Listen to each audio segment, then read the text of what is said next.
recording. So the podcast All is starting right, that now sounds for charm. YouTube. Here we Yeah, go. what's up, everybody? Okay, well, we already did our intro. Amateur hour. Yeah, we forgot to start recording on stream, but whatever. Yeah, Yeah, you I don't know. have the overlay. Yeah, I know. I'm gonna switch things. Don't worry, guys. Don't worry. But today we're gonna be talking about our first impressions of the Soul Thirst race, Dank World Problems, and reference to the Dank Shrine event and how we think that's going. And then we're also going to touch on the PoE meta. There we go. There's that professional. There's that professional scene switch that you guys were looking for. So yeah. So how's it going, Hege? Like, how's everything going for you? It's going good. I'm enjoying the Dark Shrine League, and I think it's pretty interesting. And the community is really, really coming together, and it's awesome. I'm currently level 85, working on 86. I recently just went EB Mom Zoe, Restless War, Dodres. That's how we do it in Dallas. That's how you do it on Twitch. A lot of people have been asking me a lot about that. With my Ice Nova build. Just what about EB Mom? And I hate EB Mom. I hate it. But it's also because I find myself playing builds that have such a high mana cost that it's so much harder to make EB Mom feel really reliable with when you have high mana cost skills. Like, I don't know what your ball lightning is at right now. 88. But 88? Okay, yeah, but you're using Restless Ward, and you're using Dodres, so when you're constantly sustaining with your endurance charges, that doesn't feel too bad.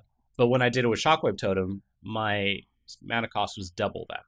It was 150. Yeah, I mean, well, not double, but almost. On a 6-link, it would be much higher. Were you doing 6-link Shockwave? No. Well, no. That's the other part of it too. Like, that's just on a 5-link. So it gets harder and harder. And then, as a lot of people know, this league I've been playing Ice Nova, and a lot of people have been like, "Well, why don't you, go EB Mom?" And Ice Nova is insane, and I think you spend more mana casting Ice Nova than you do Shockwave Totem. You drop the totem and it's there for 8 seconds, but you cast, twice. Not even twice. You cast like 3 or 4 times. Between 3 and 4 times a second with Ice Nova, with, depending on your supports. So in 8 seconds, if you're spamming that to achieve the DPS that you would get with Shockwave Totem, you're spending way more mana, right? So you definitely can't sustain it with Eldritch Battery and Mind Over Matter. You can. You just got to go a little bit harder on the ES. Yeah, and that's the problem. Mind Over Matter has a lot of limitations when it comes to ES and like how it works with your effective HP. We've talked about that a little bit. So, I don't know. Yeah, I had some experience with like 190, 180 mana cost skills. These are like 6-linked spells on the beta. And I know exactly how it feels. It's like you're constantly, you're getting enough with Enduring Cry and your regen, but you're not getting enough for the mitigation, for that buffer. So you just have to try a little bit harder with getting more % ES and high ES items, and you can't really go hybrid, where you're using evasion or hybrid armor pieces and things like that. You really want to stick with maybe like a Vol Regalia and get like 500 ES with 100 life or something like that. Right. I just think that in order, like, you would have to go a lot harder on ES to really sustain that, and then that provides problems in its own. Xcodes had mentioned in chat, if you do that, you might as well invest in mana at that point. But it's just there's like an upper limit of what you could support casting with Ball Lightning, and so 80, what you're at right now with your Ball Lightning, 88, yeah, 88. That's pretty high. But really, I think that's pretty low. Well, okay. EK, Freeze Pulse, they all seem to be around the 80 to 90 range. Right, but what happens is you'll cast 2 or 3 times, right, and you'll kill everything, and then you reposition and whatever. I cast way more than that on Ice Nova, because not only am I using Ice Nova offensively, but I'm having to use it defensively because I need things to freeze. I don't know. Have you tried going around casting slower but hitting harder? So instead of using I like, kind of have, but I don't like that playstyle. Like okay, when I think of a Nova character, I go back to the days of Diablo 2 and teleporting into a pack of cows and static electricity three yeah. times and then shock Nova. And that's what I'm like really looking for. Yeah. And yeah, so I don't know. We're getting a little off topic. But that's what we've been doing in Dark It's okay, Shrines. nothing wrong, Yeah, man. no, nothing wrong with that. But we're gonna go and start with the Soul Thirst race season and our first impressions of it. I'll go ahead and kick off.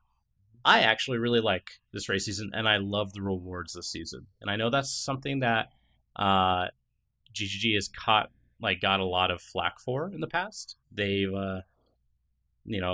had lackluster rewards at times, and they've said before that they need to have bad rewards and they need to have good rewards. But I think all the rewards this season are very on point. I think the Eclipse staff, the 40-point alternate art Eclipse staff, I think that's a really cool reward. Even though it's just alternate art and the likelihood of someone using it is kind of low, but I don't know. And the Soul Taker 3 or alternate art is amazing. And now I get Yeah, a Soul Taker. the flask looks cool. I'm not really a fan of the Soul Taker, but the Parandus, I think the Parandus is an awesome 100 point, very generous. Probably was, I don't know, if Soul Taker wasn't so rare, I'd swap them. But I Right. really like how they're going with, you know, the new unique that's been released that it hasn't been released. It hasn't been patched. Is Hmm. the 1,000 point reward? That's very interesting. It Yeah. gets people to really, really think about, man, I really want that item.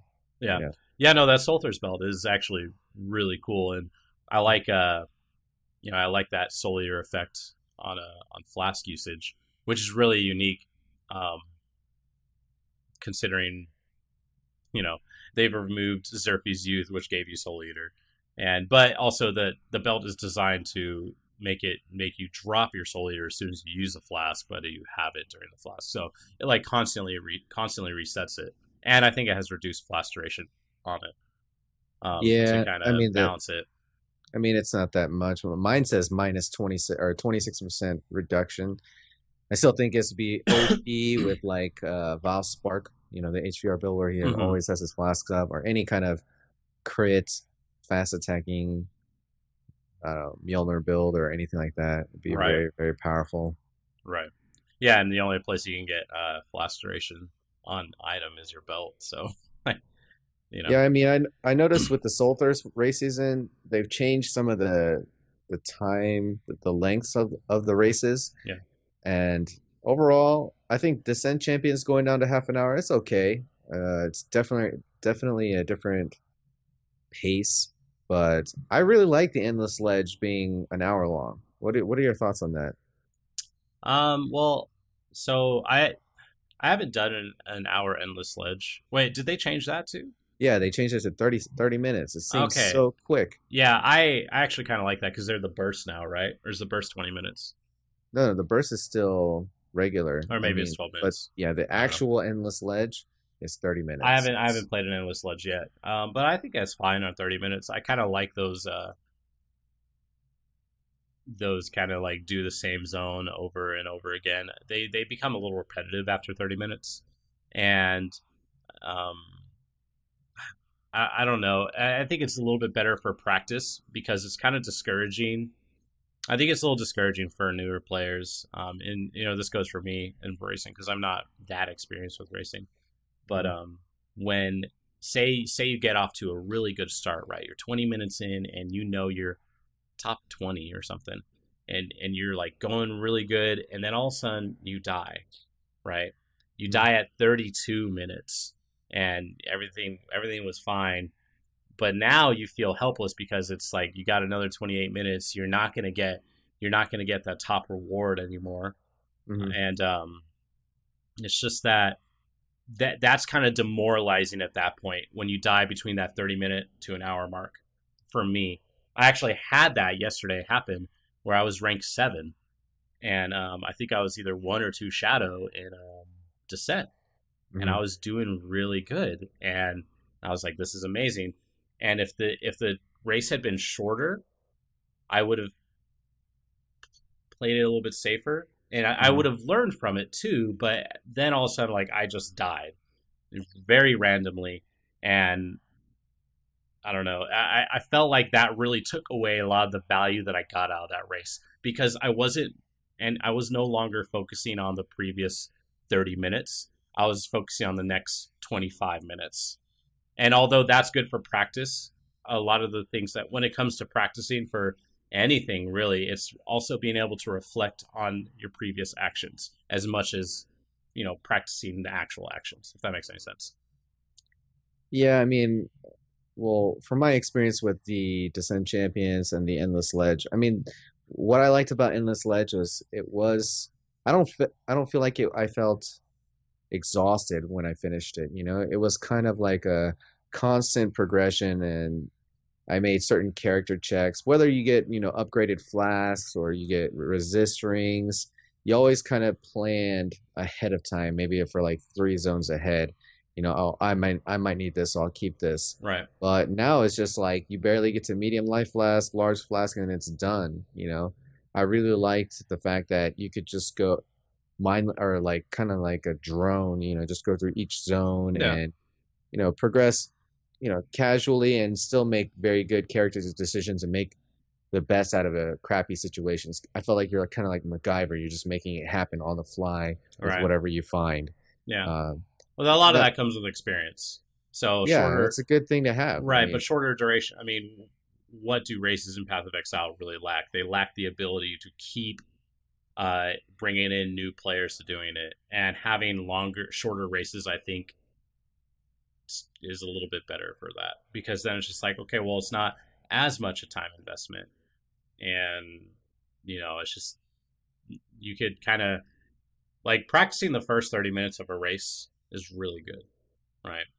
yeah, And that honestly, like probably the first 30 minutes of a race for a lot of the races is kind of like the make or break time. Where are you in comparison to everybody else? Because eventually you might start falling off. But if yeah, you the could, gap gets bigger and bigger and bigger. yeah. So if you could at least, practice for 30 minutes, get out, do another race, 30 minutes, I think that's a little bit better for introducing new players to races and whatnot. So, I mean, if there's anything that's mentally exhausting for me, it would be like the Vol Oversoul. Just thinking about killing something that's in Act 3 or Act 2. I don't I like know. the Battle Oversoul race. I actually did Yeah. that. Anything over an hour, I'm just like, oh, I'm staying away from it. Yeah. But there's that new Headhunter race, which Hmm. is pretty awesome looking. I mean, I died, very early because I didn't know what was going on, and I was just like, what the hell? These rares are everywhere, Yeah, and there's volatile. I was like, oh, volatile at level 1. I could probably can take the explosion, and I just got one shot. really. The first time I'm pretty sure the first head on hunter race was that the one you did because I did the first head on hunter race too, Yeah, and yeah. I was like, I didn't know what the race was exactly, and all of a sudden I'm like, on Twilight Strand, and Yeah. just people are just dying left and right, and I was like, why is everyone dying? I'm like, oh my god, this is why everyone's dying, and so I get to coat Hail Rake, and I'm Mhm. going to get the Quicksilver, and I'm feeling fine. I'm getting a couple headhunter buffs, and then all of a sudden I kill something, and it's Soul Conduit, and Oh, it resurrects every single thing because I was corralling everything with Fire Trap. Oh, it's okay. Sorry about that. So I was corralling everything with the Fire Trap, and everything just came up at the same time, and I instantly died. And I was like, okay, well, this is Headhunter. This is fun. This is a cool race. The next time mhm. I did it, I did a lot better, but I also started at 40 minutes late. So, I got in Headhunter, I got to Mervale in 20 minutes, and I was like, okay, well, that's pretty good. What are you supposed to get in a typical like vanilla race? An How hour. how fast? Oh, Oh, well, for Mervale, I yeah, think a Merville. good Mervale time is like 25 minutes. Might be less. I don't know. I don't Okay. know that. So you shaved like a good 5 to 10 minutes with the head on buffs. Maybe. I mean, I just got to Merville. Probably would have taken me 2 or 3 minutes to kill her. Yeah, I mean, this is the first race season where you kill something, you can get rewards. right? Right. It might not be easy, but this And is some of going the to, headhunter buffs are insane, like right. vile touch, touch of fragility, I believe. Those things like make you wreck things. And then Yeah. also, I think Berserk increases your character size a little bit. And I've had Yeah. like 6 or 7 Berserks, and my shadow is like legitimately a third of my screen. Hmm. Like he's massive, and he's just like barreling through everything. So Yeah. I mean, if you think about it, this is such an awesome change. This is what racing has needed. I mean, I think it was, Moors and a lot of other racers was like, when are we going to get some buffs, or when are we going to get some kind of like acceleration? Everything just seems to crap on you. But now things are being shooken up, and if you kill this, like rares, most hardcore racers, they skip most rares. They see a resistance one, they're like, screw that. mhm, They're like, oh, this one's a haste one, this one has too much HP, it's resistant to element, I'm gonna skip it. But now they're having to change the way they think and the way they calibrate risk versus reward. And this is very, very meta shifting for the racing, even though it's still like Twilight Strand to right. you know, Yeah, it's the Title same. Coast It's the same like layouts. layouts. Yeah. But Well, but everything is going to be slightly different because the timing is going to be different. mhm. The checkpoints, You find all yourself that. looking for rare Hmm. mods. Like I Yeah. don't care about volatile because I don't want to die. I don't care about fracture. I don't care about volatile, but I want vile touch and I want fragility. I guess weakness isn't bad because they're and like haste. Anything that's hasted, you really want that, and those things make a pretty big difference. Oh, and might I add, when I got to Mervale in 20 minutes with Headhunter, I was level 14. Like I Oh, was way yeah. over leveled. So I mean, You're it, just demolishing mobs that, right? that efficiently. Yeah, that's why. I mean, like, and you get all these. It seems like there's a rare mob for every 3 mobs. Yeah. So like that's honestly a lot of that's a lot of experience that's Yeah, and on the table. you're changing your momentum, and it has its highs and lows. People are getting their haste and they're chaining their rares, and they feel good, and you're really, really trying to keep your momentum, and it's playing off your emotions a bit. When you see a hasted rare, you're like, yeah, let me Right. get it, let me get it, or I'm gonna move into this hallway because it's right over there. But yeah, I think it's a great change. I think they're definitely paying attention to a lot of the feedback. You hmm know, The it's only thing about that kind of sucks about it right now is the fact that we are in this unique temporary 5 week league that I don't think is bringing too many new players in. hmm Because it was just kind of the 5 week event was shoehorned in, right? So there may be a lot of people who are going to be coming back for the next 3 months, and this is actually like a pretty solid race season. I feel like this is a good race season to bring people back. So we have new modifiers. I really like the new burst races. The ledge bursts are really fun. I really enjoy those. So I mean, it it's like here's the other thing. We're going to talk about this in just a minute too. But Dark Shrine is actually really good, but I don't think it was already decided by a lot of people who would play PoE that they're either going to play it or not. hmm And because of that, there might be a lot of newer players that are just like, oh, well, my friend isn't playing. Like maybe there's somebody hypothetical. Maybe there's someone's like, well, I want to play PoE with my friend as soon as the next league starts. But that friend also decided that he wasn't going to play Dark Shrine. And so all of a sudden, we don't have that new person coming in. They're probably going to come in for the next Challenge League, but they're not coming in for Dark Shrine. So it's a well placed race season, and the new events are really cool. The rewards are cool. I think. I mean, I give GGG a well done on it. I know they were working on it for quite a while. We haven't had a race season for a bit, and the last race season was like kind of I didn't feel too great about it. But let's go ahead and move on to. Well, so Dan Oh asked in wait, chat, he says, so someone who hasn't competed in a single race, why should I stop building my hardcore temp league character to take part in a race?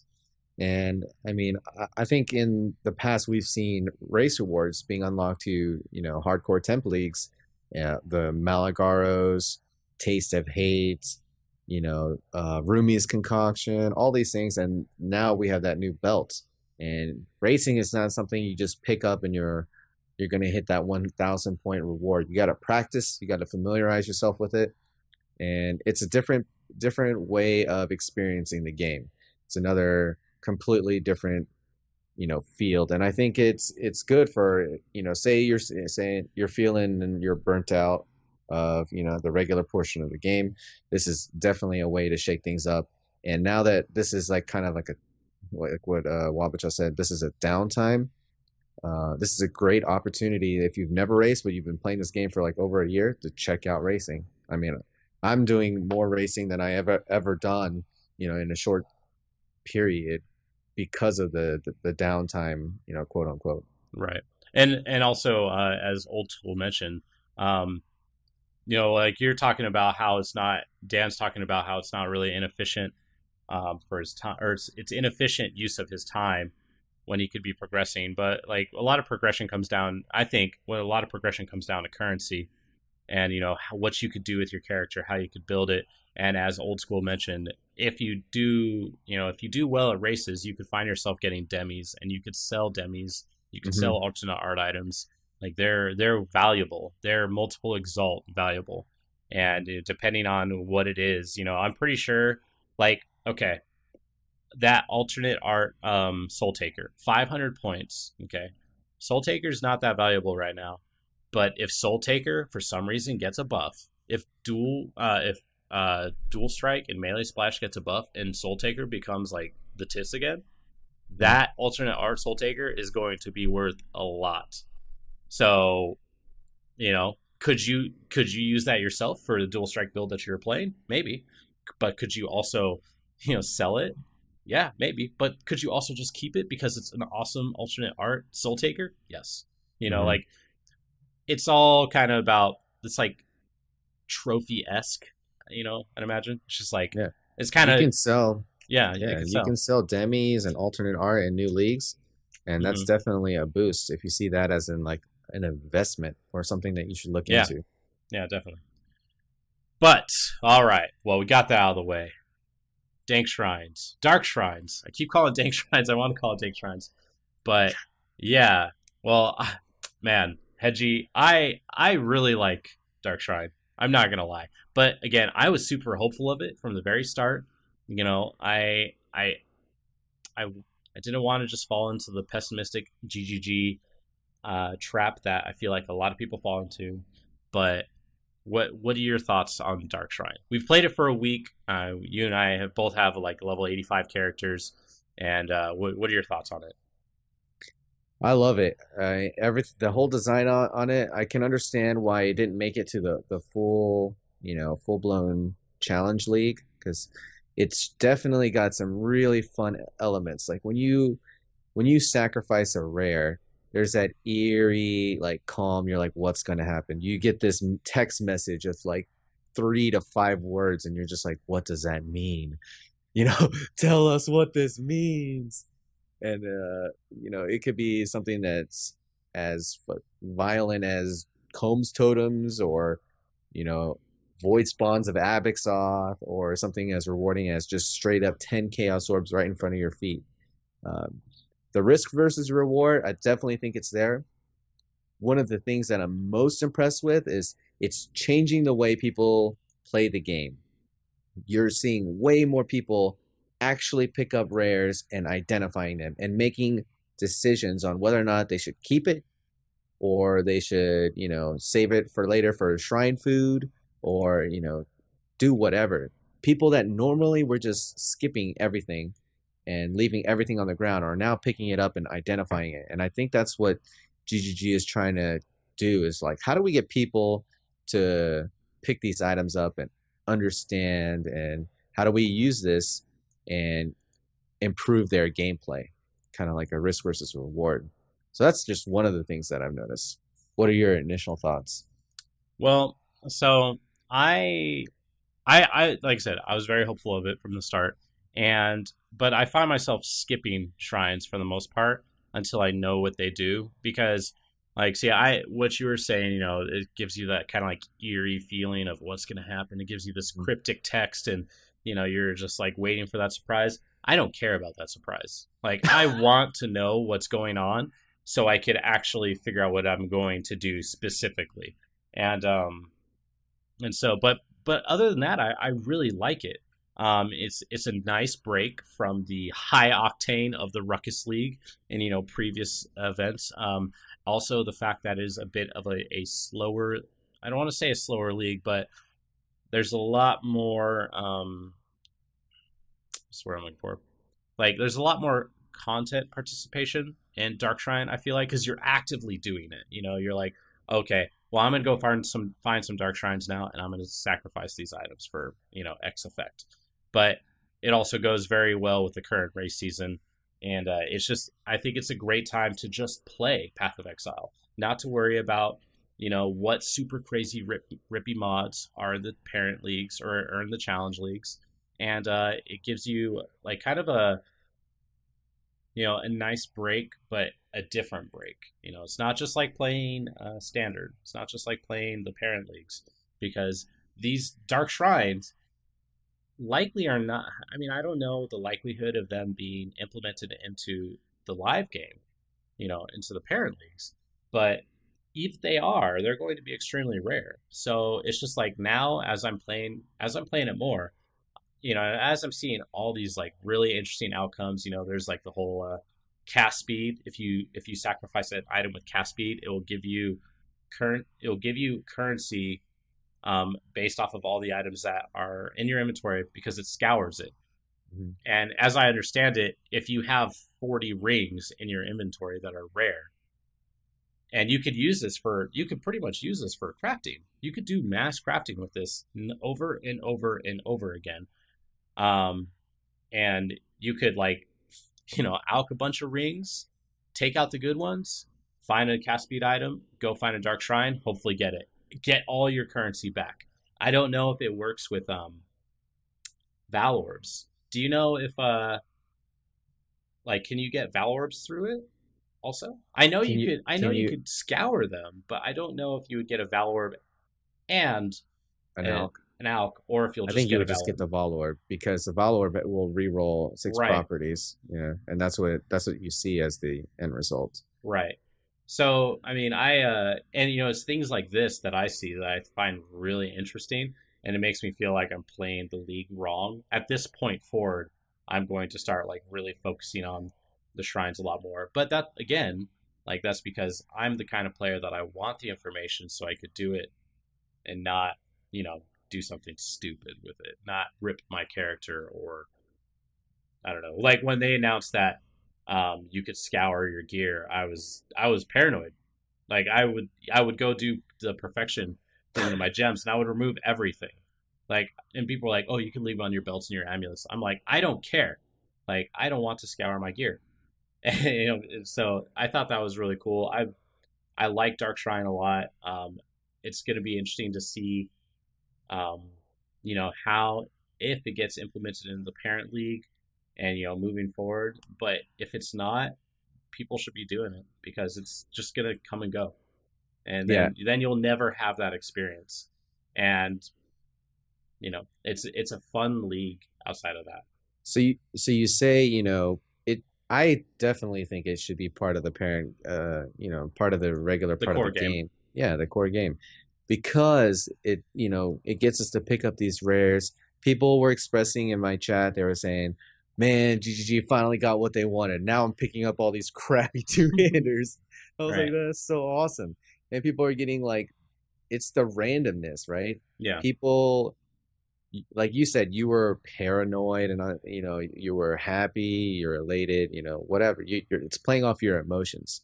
You're having your highs and your lows, and that's what people need. They need some feeling, something to be revived into this game that they feel like is stale, and this is changing it up.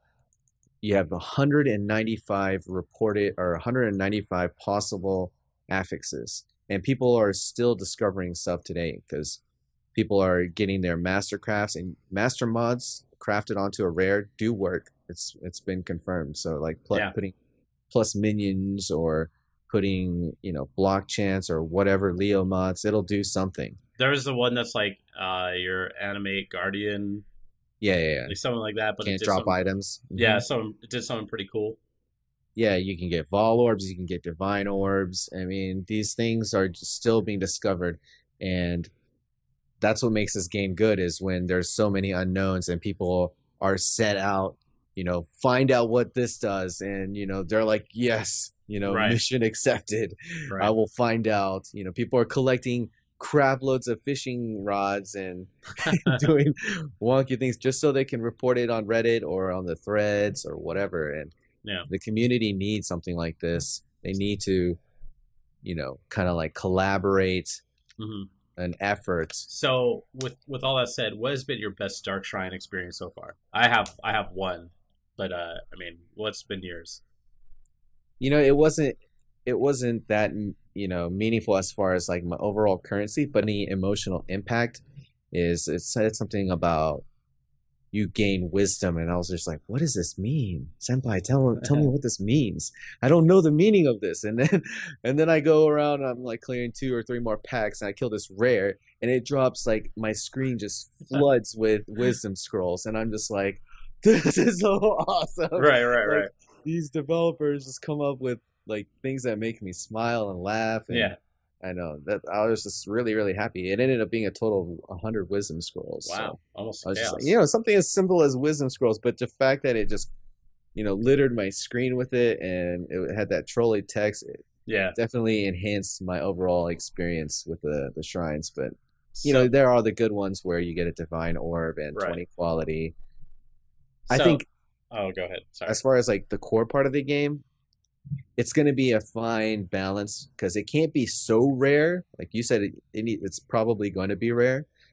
If you want people to hoard these items, which is good for their stash tabs, the sales of stash tabs, you want people to hoard these like specific modifiers, then they need to be common enough that Hmm. they consider it. Otherwise, they're like, no, don't worry about it. Just skip it, or I'm not gonna bank it. I'm not gonna stash it. Right. And Well, it's got that. Yeah. Oh, sorry. Go ahead. no, no, no. It's got to go ahead. That's fine. It's got that perfect element of you're making an investment, but there's still a small chance that it can happen. So you have like a 1 in 4 chance if there's like 4 properties, right? Yeah. Or if you do a jewel and you have 1 property and then you wriggle it and you have 2, you have a 50-50. You're always thinking odds. You're like, what are the odds of this actually happening? Is this Right. worth it? You're making these character decisions, your inventory decisions, all stuff that, changes the game. And I like it a lot. It's kind of like a lotto. It's like a scratch off. Right. Like I bought this lotto. The payout can be 10 chaos. It could be nothing. It could be, I don't know. Right. Well, my best experience with Dark Shrine thus far has been I was going to get Perfection, which is obviously a crit multi on a weapon and sacrificing it. And I actually highlighted it, and it was a mace, so I put it in and I sacrificed it, and it just said perhaps next time. And I was like, what? Like, perhaps next time? What is this talking about? I felt like I got trolled. Like the game was actually like, well, maybe next time you'll get the 20% quality on one of your gems. And I was like, and then someone said that mace is now in another Dark Shrine. And I was, just thinking to myself, oh, I just got quality options. Wow. I'll wait a second. Refresh, everyone.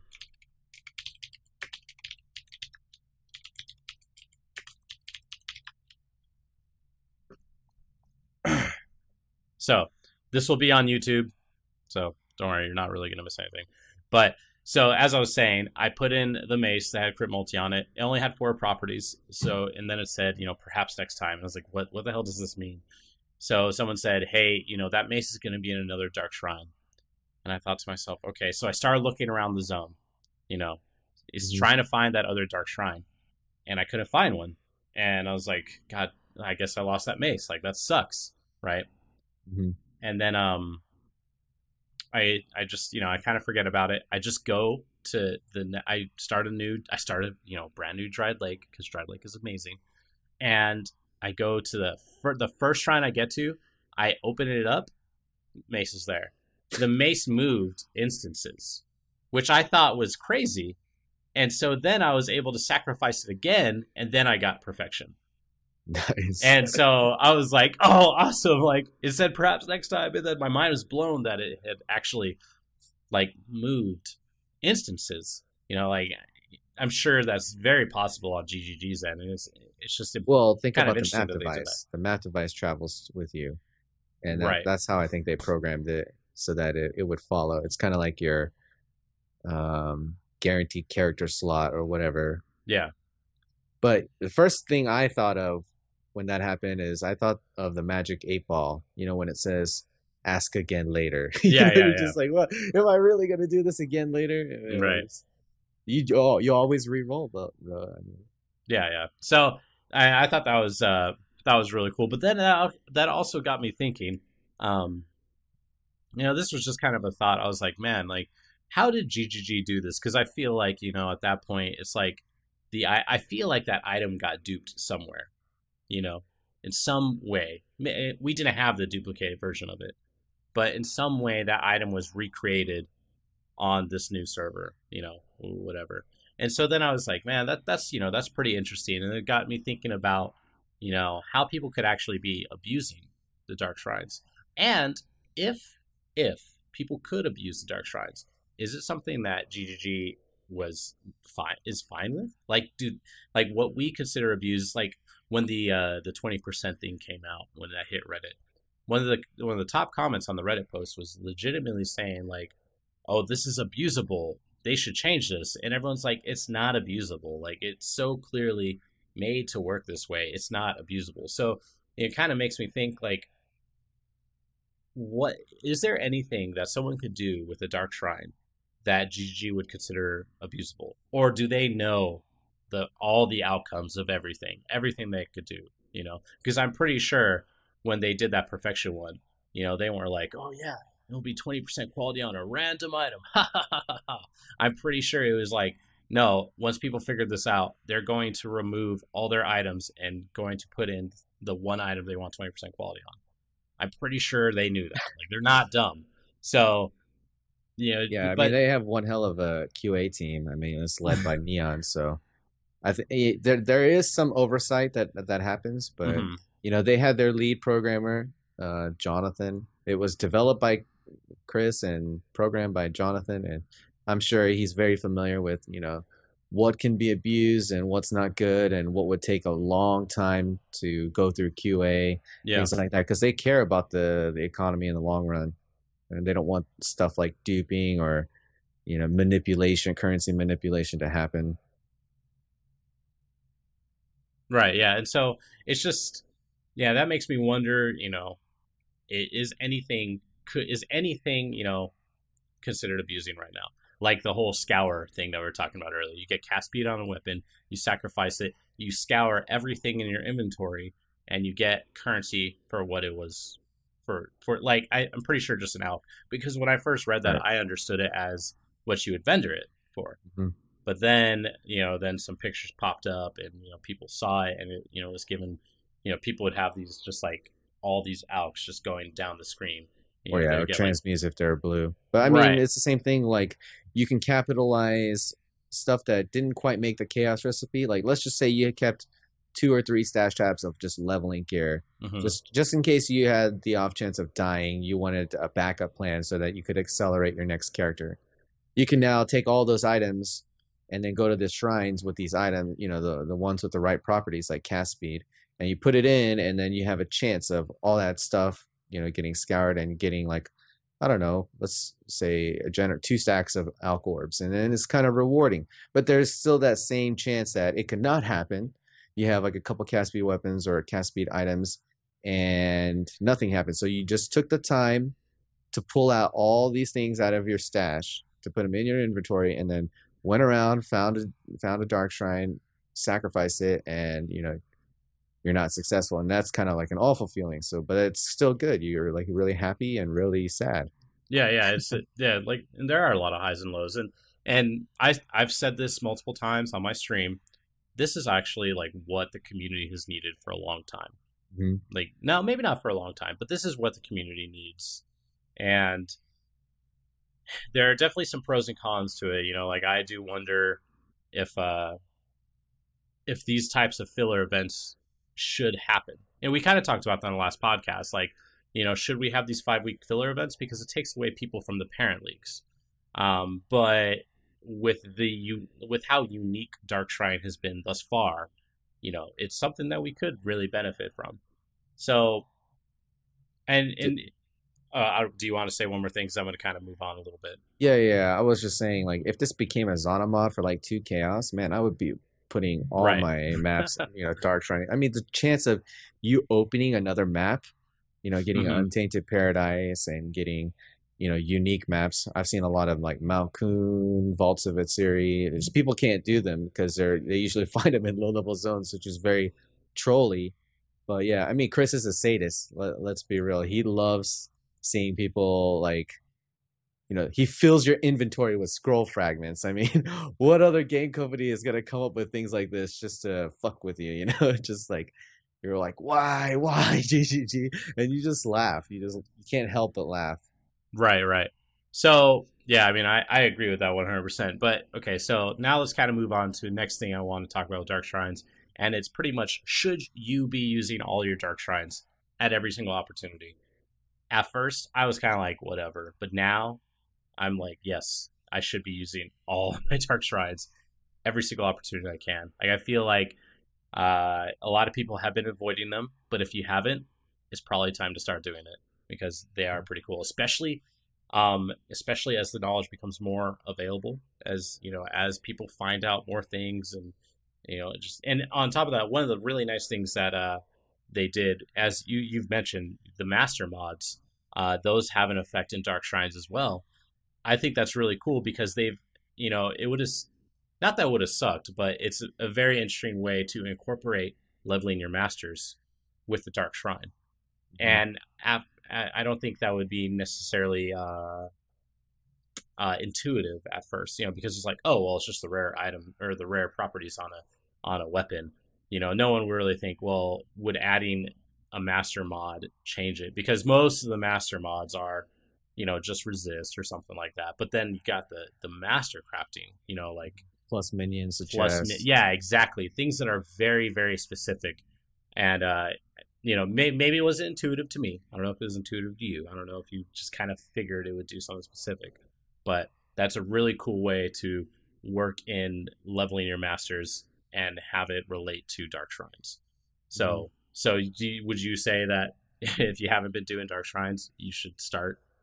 Yeah, I mean, if you have the natural instinct to explore and find out and answer these unknowns, I think it's awesome, because I mean, how many times are you purposely crafting something to sacrifice?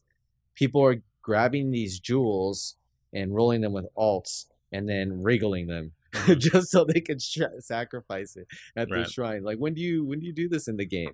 You don't. This is like one of the first few times. Like, I mean, yeah, you alt and wriggle and aug and you do your thing to make your own gear, but this is a different way to use currency to fish for certain properties. You're understanding how common these properties are and how easy they are to roll.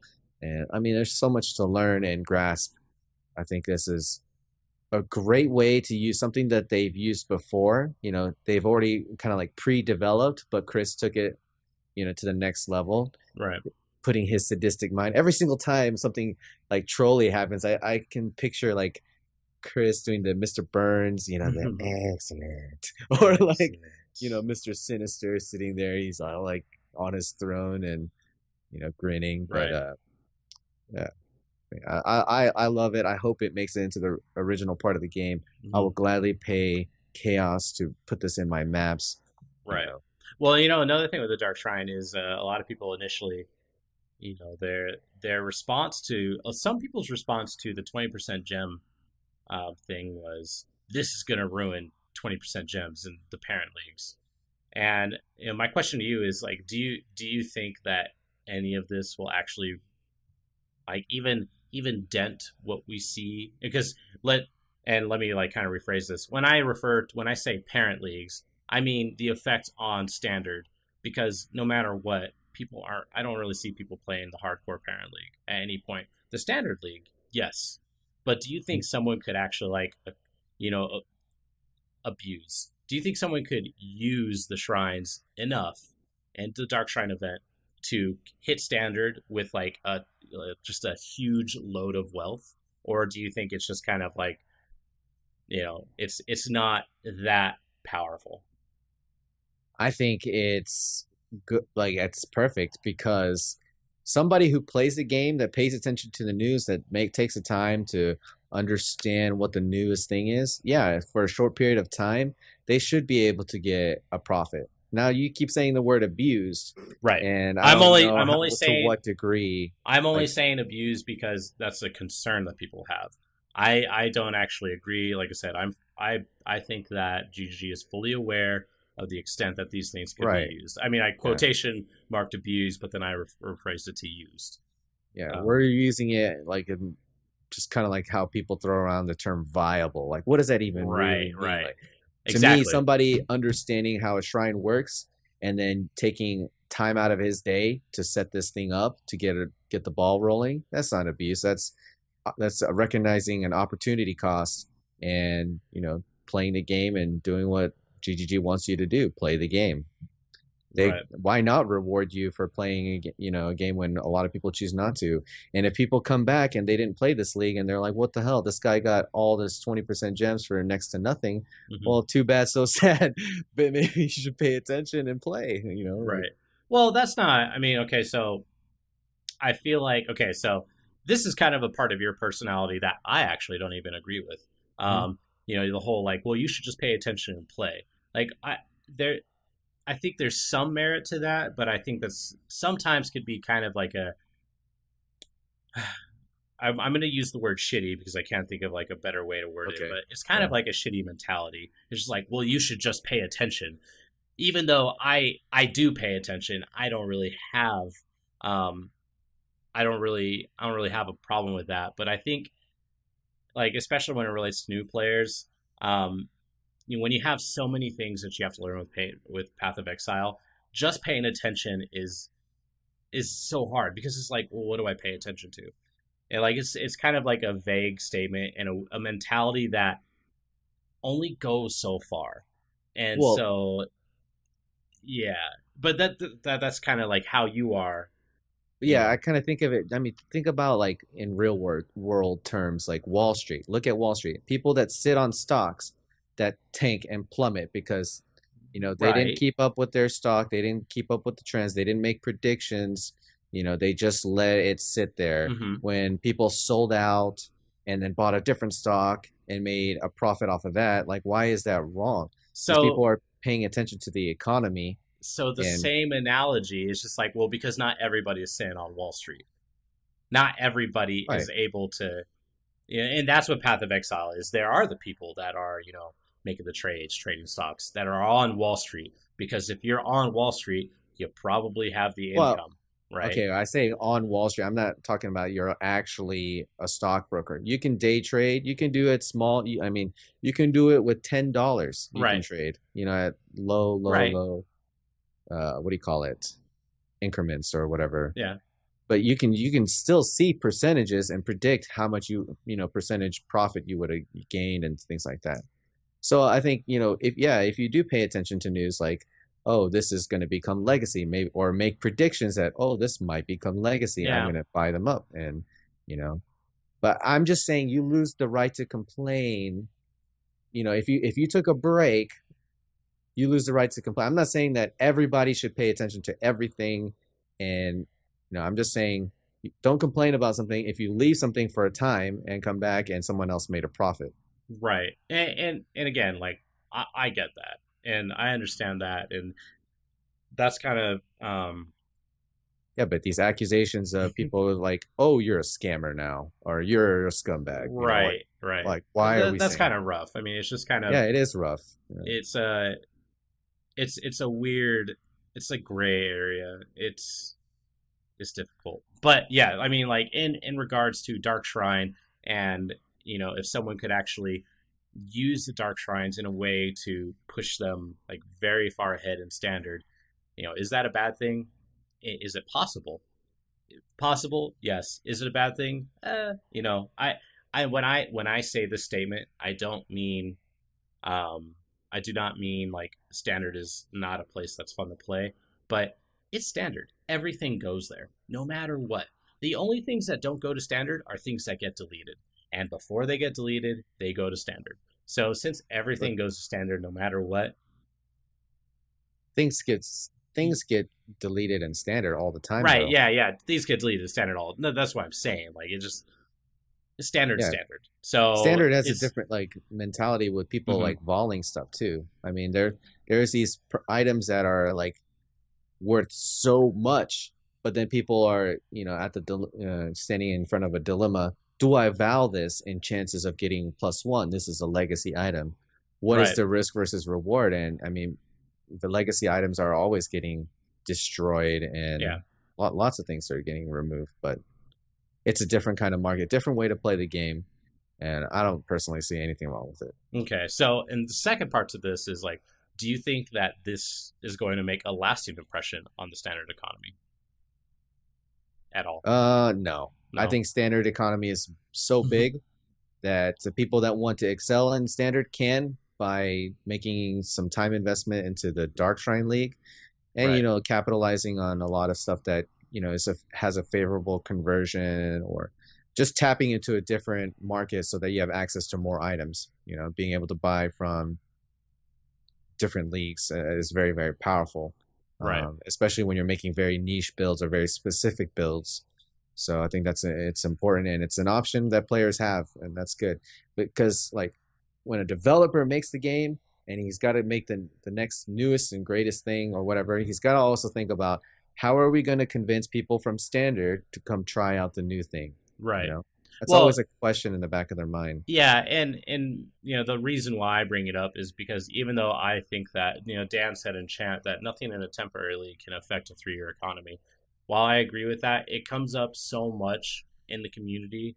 Like whenever something's new or something's possibly broken in a temp league, people like panic basket and just think that it's going to kill everything that they've worked for in standard, which it's too big to fail. Kind of at this point, there's just so much going into it. So yeah, effect for sure, but not very much. Yeah, I mean the market has been here for what, 2+ years. Right. And I mean, like I said, we've seen acuities go from what, 20 to 15 exalts. Or what was the cheapest acuities ever? And it was 260 at one point. Right. It was just like crazy, like ups and downs. And I don't think the Dark Shrine League is going to break Hmm. standard economy by any means. It's just a matter of a small group of people that decided to capitalize on an opportunity to make a profit in Right. the long run. Well, yeah, Dark Shrine, pretty good. Other than that, actually, I mean, I don't even think that's bad. Other than that, implies me thinking that I think it's terrible. But Dark Shrine, good. So the next thing we're going to be talking about. Wait. Can we go What? back just a Oh, little bit? yes, go. How much, like, if you were to put this on a Zana mod, I want to know from your perspective, how much is too much, and how much is just fine? Uh, Like, 2C how is many way too chaos? low. You think 2C is way too low? Yeah, I think 2C is just right. I think it should be the most expensive one because you could. What?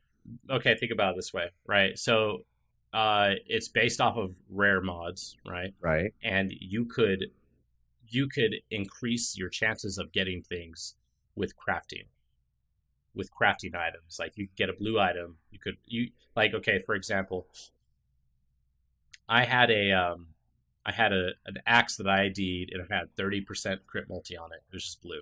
I Okay. immediately regaled it. Okay, let's just say not only do I regal it, but I mastercraft something else on it that is also good. So 2 out of the 3 outcomes are good for me. Okay, but another thing is it's an 8 slot axe or something, or let's just say it's something Okay, like it it's doesn't an need to be an axe. opportunity cost in your inventory of bringing the item in the first place. Okay, but it could be a wand. Okay. Like Well, it one's a could. lot harder to roll, but yes, let's go Well, on. you could get crit multi. You could get crit multi on a blue wand. You could regal it.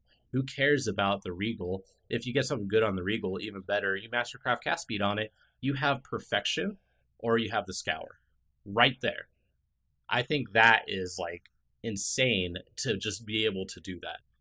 so I because of that, I think that the price on it would have to be expensive because the opportunity Really. cost is low. But you Like have to bring, like, in order to capitalize on so, the cast speed one, you have to bring an inventory full of items. So you're gonna just drop them in the map, right? well, you clear the map and then After it you gets scoured.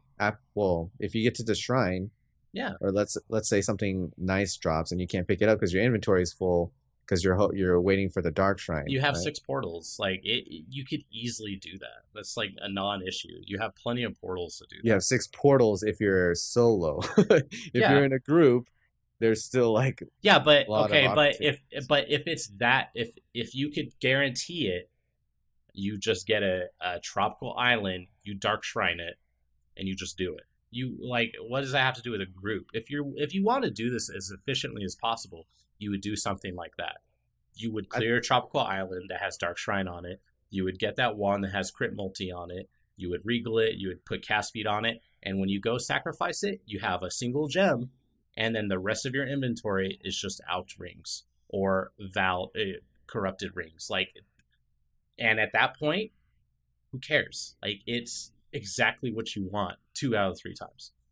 but yeah, like I was saying, I think the fact that it's random, the fact that you can't guarantee it, can immediately, like, imagine going into a map with all the items, and you go to the dark shrine, and the shrine that you wanted didn't happen. You now have an inventory full of rares that you were hoping would turn Okay, into but outs. you could automatically not deal with that by just going into the map before and clearing it and looking for a dark shrine. And if we're Zana modding it, if we're putting a Zana mod on it, it's going to with the way that in the current model of how Zana mods work, you're going to get that dark shrine for sure. So yeah, you go in the portal, right? You go But in what a do you mean tropical you're island. gonna get the dark shrine for sure? If Oh you yeah, yeah, Zana yeah, mod yeah, it, yeah. You're gonna get one dark shrine. one is enough.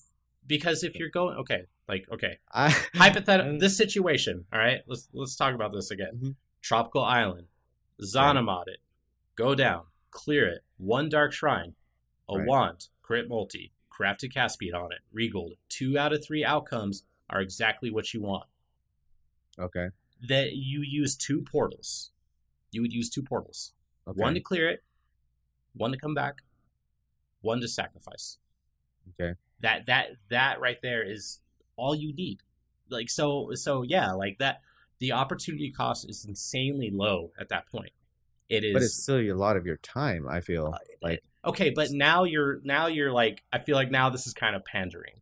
Like, okay, well, but now it's your time. No, like No, this is no, but straightforward. that is a factor because time is everything. People don't do chaos recipes because they think that it's not worth the time, Yeah, or they a don't pick up single certain chaos items. recipe might not be worth the time.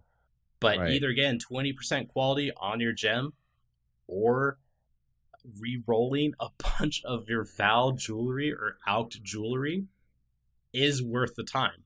If you could go down there with 50 it because okay, so the time that would take for you to do that is actually amazingly low because it's a tropical island. You clear it. You go to Okay, but town. we're saying best case scenario, right? Yeah, Do you really want but to the best case put two scenario is chaos in a tropical island?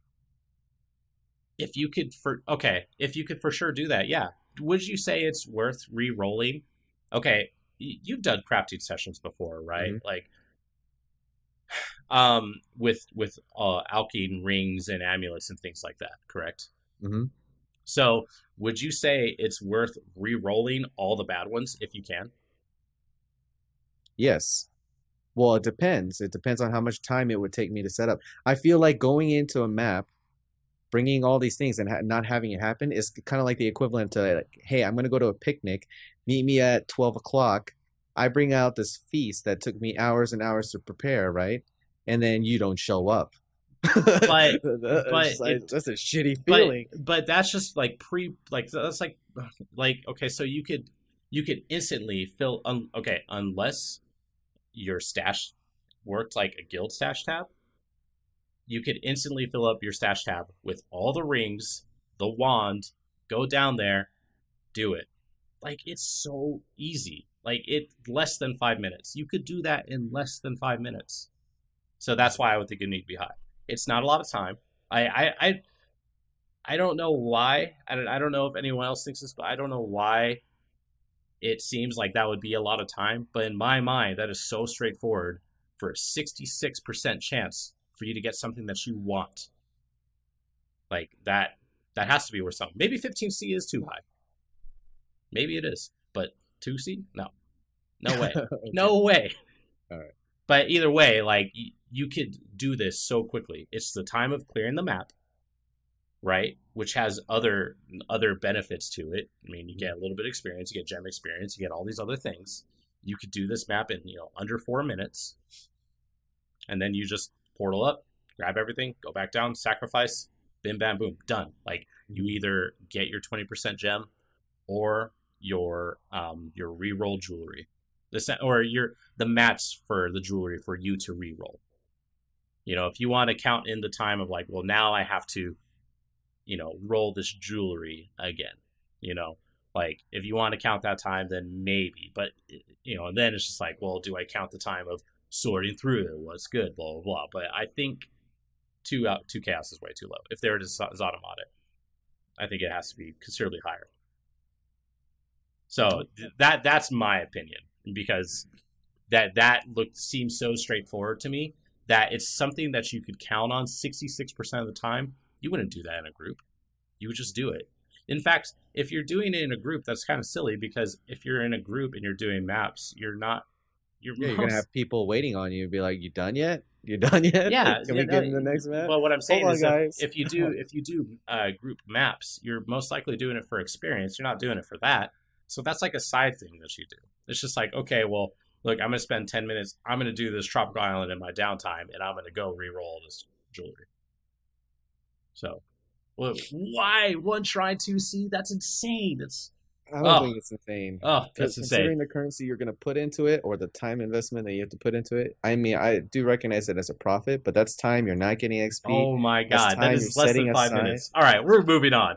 We're moving on. What can I say, man? Time is valuable. Oh, that is a very efficient time spent at 2 chaos. HBR sitting here talking about going back to his stash tab, talking about 2 seconds. If you try to preach to HBR that 5 minutes is nothing, I think he'll give you, But he's doing it for experience. He's carrying around maps. He's doing it for experience. So he doesn't have to go to his stats. He's doing it for experience, not for currency. There's a difference. Right. Okay, so we're going to move on, because obviously me and Hege fundamentally disagree on that. So no, we're hypothetically guessing. Like that would actually be really cool. I can see myself. In fact, fun. Now I want to find that's going to happen. Right, and now I want to find a crit multi wand and regal it and do that. Now I'm like, oh wait, shit, I could do that, but I have no currency in Dark Shrine anymore, so it doesn't matter. So moving on, Hege, I don't know if you saw this, but just now they released a new support gem. No, I have not. Okay, all right. Don't tell me before the cast. I would have taken. I just found out. All right, and this works perfectly into our next subject, because we're going to be talking about the meta and kind of like the how dynamic it is, the ever changing Path of Exile meta, what affects it, everything else. But before I tell you what the new support gem is, we're going to say the things that I think. These are the 3 things that I think affect the meta. You could chime in here too as well. But new skills in the passive tree, like changes to the passive tree or new skills, and league modifiers, like challenge league modifiers a little bit, and then streamers. You had said this earlier on your stream today, actually, that each streamer plays a small role in the shaping of the meta, which I 100% agree. And if you're streaming, like, okay, for example, I've been streaming Ice Nova the past week of the Dark Shrine event, and you might think, well, it didn't look that good. It's not going to affect the meta because no one's going to play it. No, like making sure no one plays something also affects the meta. If people see it on my stream and they're like, oh, well, I'm not going to play that because I can see that he's having problems with it, which Right. I am, that Mhm. also affects it. So I'm just Yeah. putting, I'm not saying you said that, but I'm just throwing that out there. No, that's good. That's good that you say that. That's exactly like regardless of what you're doing, people are still seeing evidence, or if they're not seeing it, they're listening to it. Did Right, you right. disconnect? Oh, No, okay. no, no. I'm sorry. I thought you were going to keep going with that. No, but yeah, like streamers, good builds, bad builds, nice builds, shit builds, they all affect the meta. And Right. so, yeah, streamers do affect that a little bit. Is there anything else that you think kind of affects the meta other than, new skills, passive tree changes, challenge leagues? Well, the patches obviously affect the meta the most and new Well, yeah, units. but But okay, yeah. what are you talking about? Like outside influences that it's not on GGG's end? No, no, anything. Oh, okay. Wait, what? I'm just What do you mean saying. by anything? No, no, like it. Did I? Is there something that I didn't list that you say would affect the meta? Nope.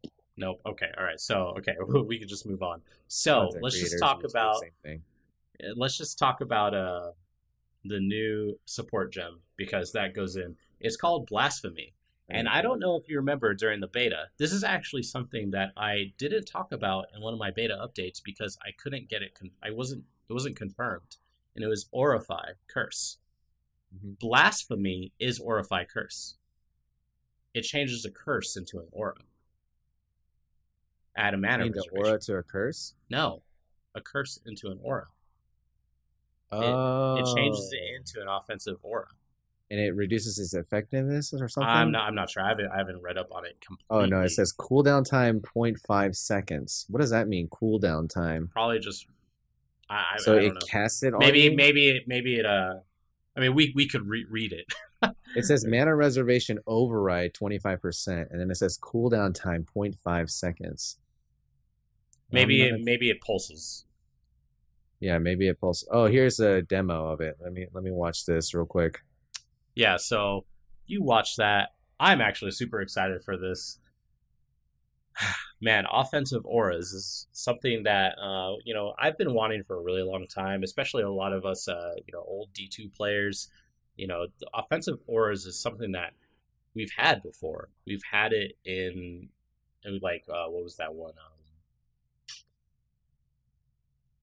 Like conviction. Conviction was a an offensive aura in Diablo 2. The Holy Freeze. That's the one I'm thinking about the most. Holy Freeze. Hmm. Holy Freeze is another offensive aura. Yeah, yeah. So I think this is actually very cool, very very cool, and it's kind of like I said, perfect timing for our conversation because something like this would change the meta for sure, Yeah, big time. big I'm time. like watching this video, and it's not pulsing or anything. As soon as he gets in proximity, it goes off. So Maybe the I'm not. point 0.5 second cooldown is just like everything that every aura has that. I don't know because Yeah, when you cast it, it like kind of circles around. mana reservation override. Does that mean if you have a 50% aura, it only costs 25 to blasphemy it? I have no clue. We'll have to find out. Yeah, yeah. This I is mean, just a preliminary look. I haven't had a chance to like really analyze this, yeah. but This literally just happened while we're in the podcast that they announced this. So this is a little jumbled right now. We compared to everything else we were going with this topic. But also, Chris announced that shrapnel shot is going to be in the next patch, mhm. and that's pretty big too. Depending on how good it is. Unfortunately, we haven't really seen too many new skills that have like really taken the limelight. Like Wild Strike, although looks cool. You played a little bit with Wild Strike. A lot of people have tried it, but it's kind of just turned out to be you know whatever. It's not where it needs to be for it to be meta or viable. Then we also have Frost Blades and a few other skills. Even Ice Crash, I feel like while it started out very very strong and it's still pretty good, it's not very meta right now. Mhm. What do you like? What are your thoughts on Shrapnel Shot and everything else coming up?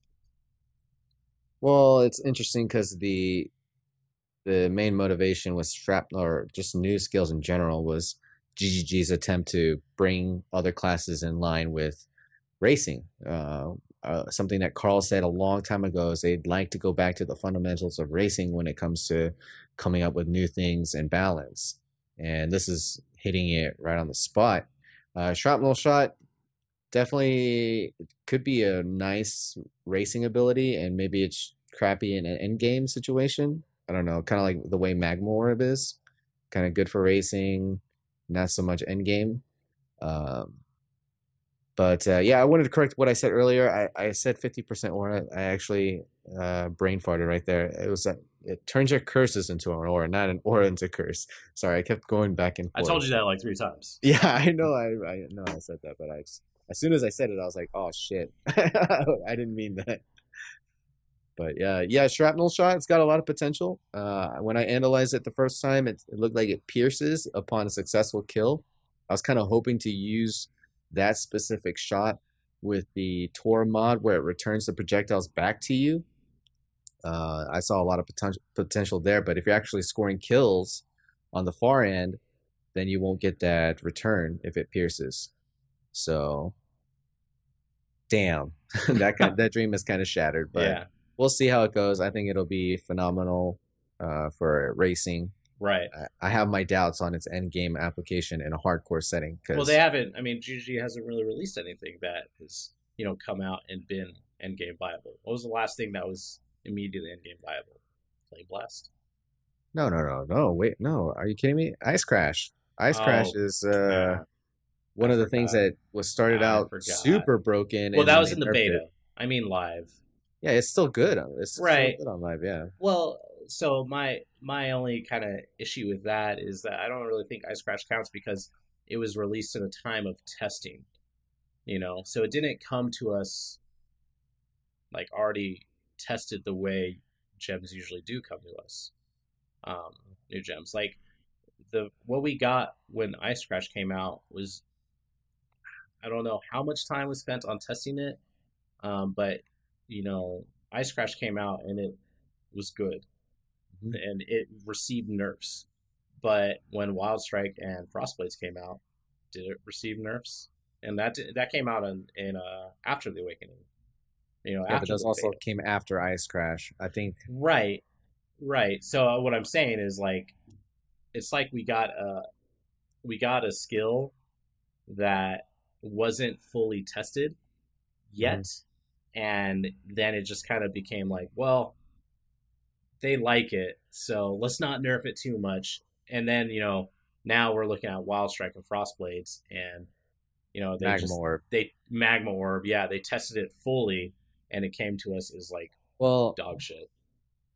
In my opinion, I think they tested it fully. They just wanted to play it safe because they wanted to make sure that they didn't release something that they overlooked. Because players tend to be smarter than the developers. They find out something being stupid broken. Like look at minion instability with what was that, Mirror Arrow. People were just like breaking the game with that. And so I think that when skills come out, they might be a bit underwhelming, and then they'll be due for buffs.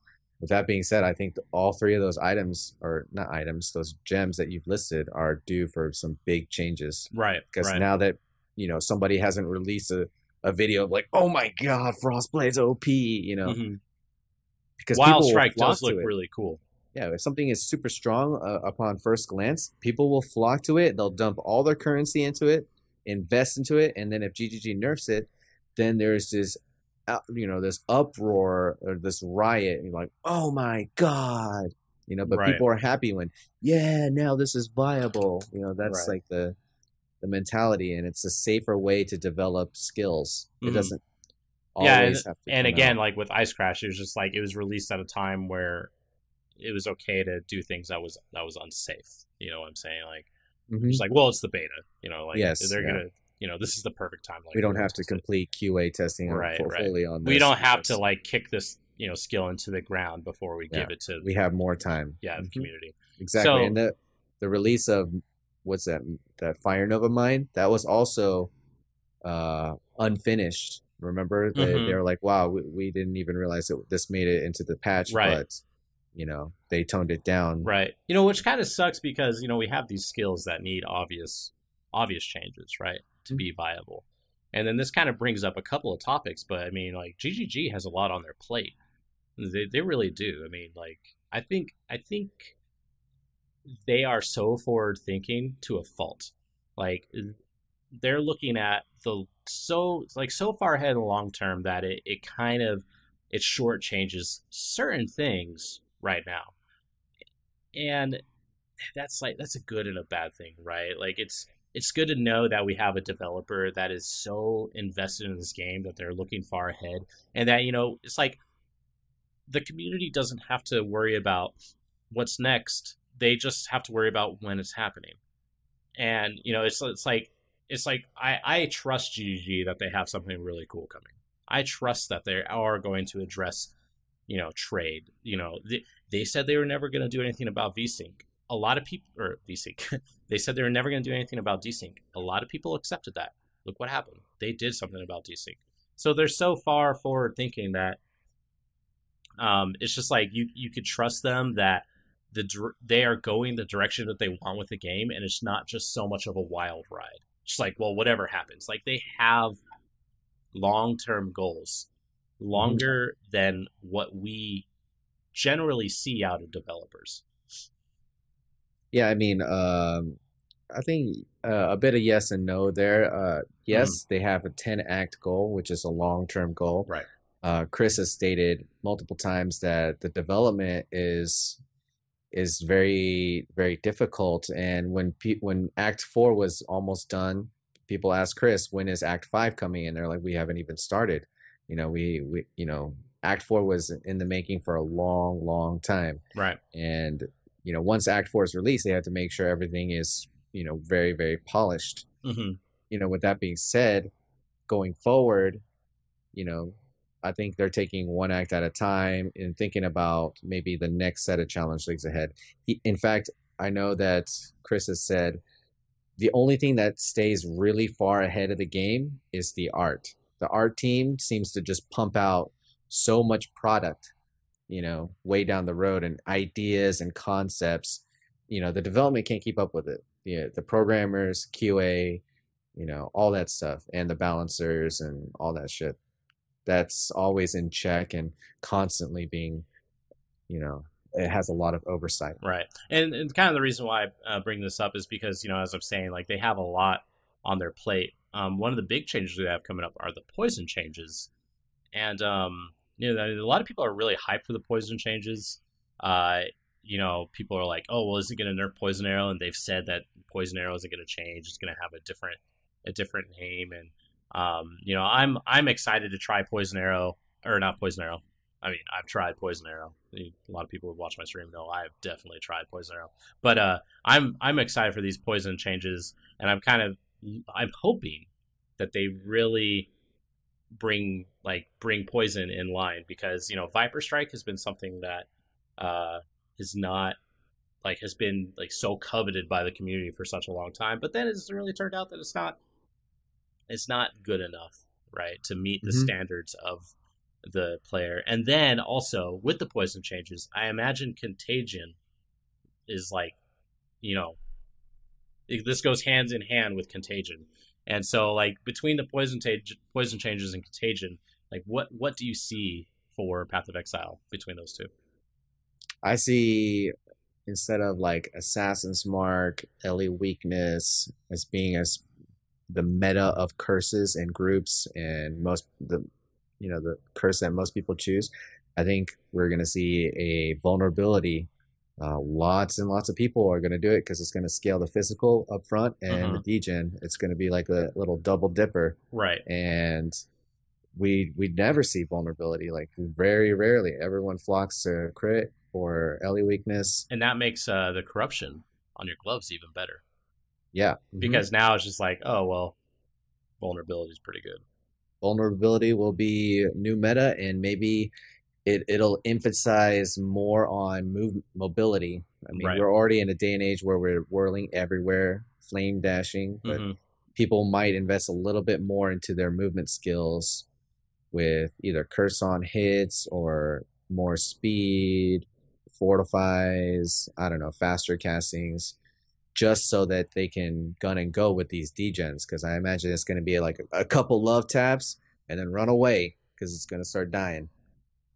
Yeah. No, I mean, and in the time that I actually played Viper Strike before, that was my goal with Viper Strike. I was like, okay, I'm gonna Whirling Blade into a pack. I'm gonna hit one mob with Viper Strike a couple times. A multi strike because it stacks each time, and it's gonna have melee splash, and then I'll just Whirling Blade out, straightforward. And just the melee splash hurt the damage so much that was crazy hard to like actually scale it. And then it also like it scaled off of your actual weapon damage, but you want gem levels. That's one of the reasons why Poison Arrow is so strong, because you don't need any weapon damage. You just need skill the level on the gem. And so, but with Viper Strike, it's like you wanted damage from the weapon, but you also wanted plus levels. And like then, well, this was kind of not really damage related, but you found yourself using a one-hander and a shield, or two one-handers versus a 6-link two-hander or something like that. Yeah, I mean, I was very disappointed when they switched away from the foils, the +1, +2, the Viper Strike foils, because that was definitely a different set of itemization that wasn't really explored. Right. And yeah, I was and everything always flocked to physical damage and favored that. Mm-hmm. So, I mean, I don't know how I feel about it, but I think 3 notable skills to be on the lookout for in the next meta would be EK, Shockwave Totem, and Viper Strike. Things that do really hard physical damage or have, poison damage mechanics behind I love Shockwave Totem. Oh, and Reeve too. Yeah. Anything that you can contagion, really good fizz and degen with vulnerability. I also think dual cursing will become more of a thing and more of a desired element because people want to go vulnerability plus something else. Either temp chains would be a good choice because it would increase the duration of the damage of the dot, or maybe just go vulnerability assassin. I'm pretty sure vulnerability would just be better for actual like effective DPS. Mm-hmm.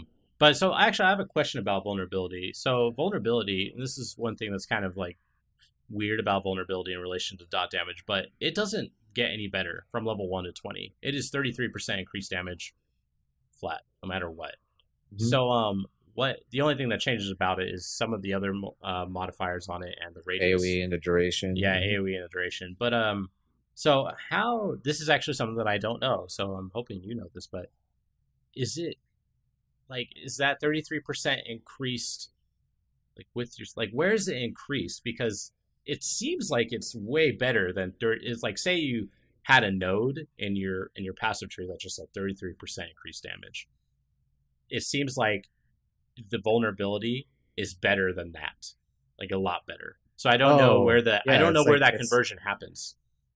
Yeah, I think it happens at the end. Okay, so it's like a more multiplier. Yes, I believe so. Mm-hmm. Okay, and that's why shocking putting is so on a rustic sash is what you're saying. Yeah. That's what I'm saying. Like, and that's just something that I wasn't really sure about, and it's a little weird because we have we have the more multipliers, and then we have the regular multipliers, the increase, reduce, and so the fact that says on the gem increased damage taken from damage over time effects, it really doesn't make you realize that it's more multiplier. But it works amazingly well. I mean, like if you've played any degen build and you put vulnerability on something, you see how much faster it goes, and it's insane. Yeah, I mean puncture too. Can't forget those. Right. I don't know. I feel like elemental. I just don't understand the design of elemental costing so much. The base mana cost of the skills is just so high, and everything is revolved around physical damage leech, and there's no like Ellie leech that you can get that's very efficient. It's very hard to get, and when you get it's like very little unless you use a life leech gem. Right. It's like always something that you have to think about. You're like, oh god, I gotta use a life leech gem. That's a potential damage gem you can't use, whereas physical can use blood rage and gear to get enough leech to sustain. Right. And then so like, and again, kind of going back to Contagion. Right. Contagion looks really cool, Hmm. and the wording on it is actually a little curious. I don't know if the it doesn't say that the duration of Contagion refreshes when it jumps to another mob, but it also doesn't say that it doesn't. So it's I'm like kind of curious, how that works, but hopefully, Contagion, you can achieve this, level of Contagion where it just kind of jumps efficiently enough that you don't have to cast it a ton. You know what I'm saying? Yeah. Like, because that, I feel like that's kind of like the factor. Like, how many mobs can you make a chain to? And, you know, things like that. I don't know. What do you think? What are your I don't know. thoughts? There are a lot of unknowns, and we don't know the radius at which it chains, and we don't know what really affects it, and we don't know what the new skill tree or the modified skill tree is going to look like. Uh, I kind of feel like if there's anything that's going to happen, kind of like for sure, it's going to be leech changes. Leech is going to be changed in either a very different way or buffed in general. Right. I hope it's changed in a different way, honestly. People are saying that, oh, maybe I just need to reread it. But for some reason, when I read that post, I did not receive it as this duration is going to end. Like, I didn't read that. I don't know. Maybe I was also hoping that it would just refresh. I was Right. hoping that it would just refresh. But so and okay, so with all these things, we have this meta that is being changed mostly by new skills and passive trees. Um, and it's kind of like forced meta shifts because not only do they implement these new things, but then they nerf other things. And a lot of people, some people are like, okay, well, this is good. This is good for Path of Exile, that we have these meta shifts that are changed.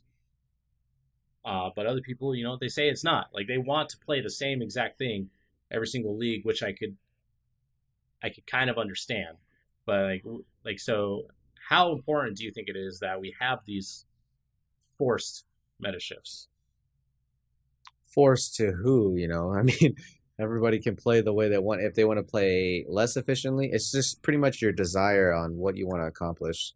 But some people will play subpar skills because they're having more fun with it, or they want to play something that they haven't seen day in and day out.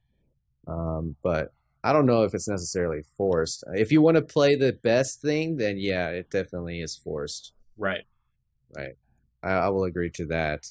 But it's very important. GGG is constantly balancing things and trying to shake things up enough that it convinces you to make a swap, or it makes you rethink the way you want to play the game in the future. Because having to play the same thing over and over again, and having the same thing, the most powerful thing, remain very, very powerful, will give you little reason to play something else if you want to play competitively, or if you want to succeed or set yourself up for success. Right.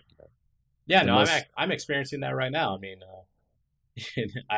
I've tried really hard with Ice Nova, and it's just that, like, I'm spending so much time fine tuning it, or trying to work around these issues, that I'm not able to just map. I'm not able to just kind of push forward and progress otherwise, and it's frustrating because I'm not getting any currency, and I need currency to do everything else. Like, I have the most terrible gear I've ever had. Like, Okay, five so if days I into the was league. a PoE doctor, I would say you were having PA withdrawals. That's what I would say. Well, I played a lot of other things other than PA. I mean, come You've on. had the pleasure of playing and dominating with PA, and it just It was more Shockwave exacerbates your Totem. opinion of Ice Nova, or Right. it No, that's increases your true. I mean, distaste for it. I played meta builds. Um, I think it's important to say, when I played Shockwave Totem, it wasn't so much in the meta. I mean, it was good, Mhm. but now it's now Shockwave Totem is like really showing its face in the meta. Um, but Shockwave Totem was super fun, and I played Cyclone PA before that, and I think the last thing I played before that was Flame Blast. Right, so like but I've had the most success with Shockwave Totem. So yeah, it definitely is kind of Eye-opening. withdrawals. Yeah, Yeah. yeah, it is eye opening because it's like, all right, this is why you should play builds. I don't want to say builds that are in the meta because people immediately will start to say like, oh well, you're just not you're not creative or anything. No, you play builds in the meta for very specific reasons because it allows you to efficiently clear high levels of content and Right. earn And while it's doing cheap. so. That's the Yeah, most thing. Like people want cheap, efficient builds yeah, that don't shit on you. right. And it doesn't even necessarily need to be cheap because depending on how efficient it is, it could be more expensive to get going.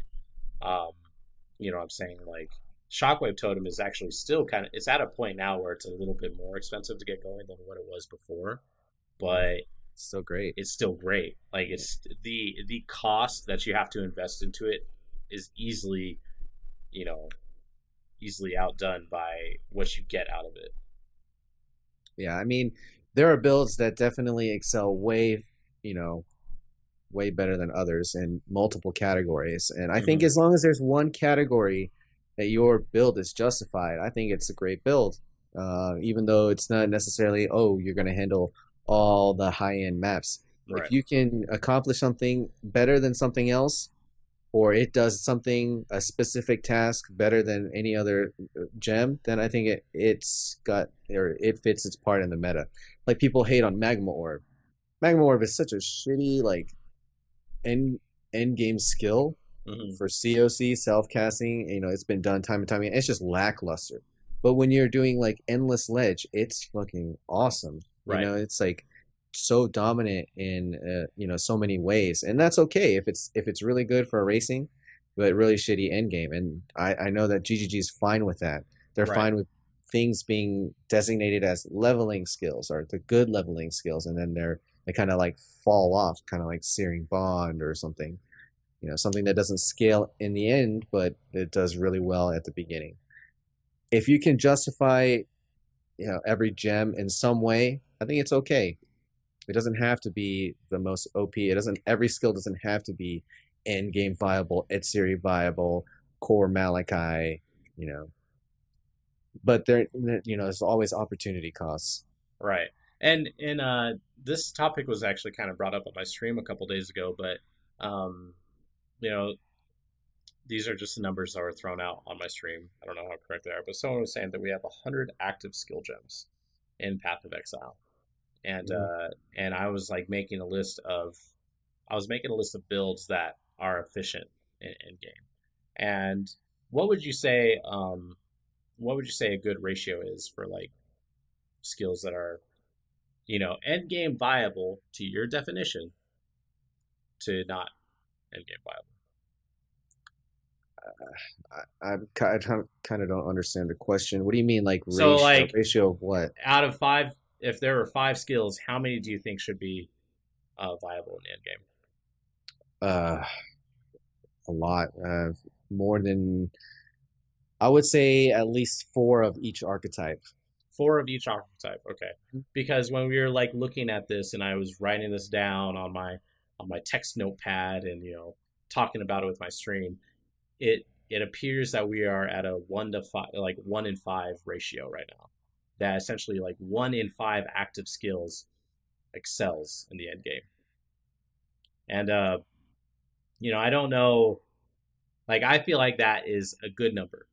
So what would four of each archetype be as far as active skills? It would be 4 or 5. Oh, it would be 4 or 5.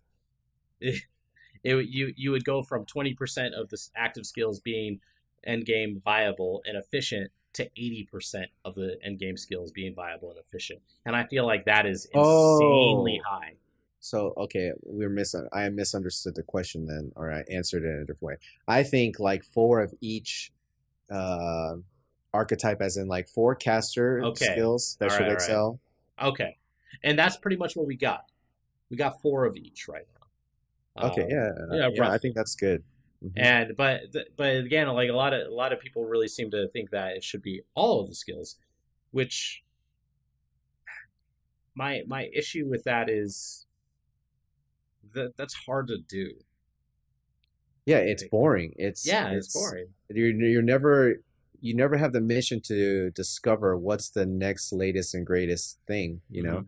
If the same thing is powerful all the time, then you know there are no unknowns. They have to shift things up and things like let me give you a prime example of something that happened in the past, and that was like the trio boss on the Atziri fight. That boss alone, the design of it, it motivated people to make a character specific for that fight because it was very, very rough on so many different builds because there are spell physical mechanics, because there's a degen, and people flock to an Aegis Aurora build. So if you wanted to farm at Siri on hardcore, you probably made a good Cyclone Aegis build. And that's a problem that people should solve. Now, if you take that same build, are you going to have good clear speed? In a high end map? No, I mean it's pretty abysmal. It's tanky, but it excels in one area and lacks in another. That's good balance when you have something that's better than something in every other way, and then you have it weak in other categories.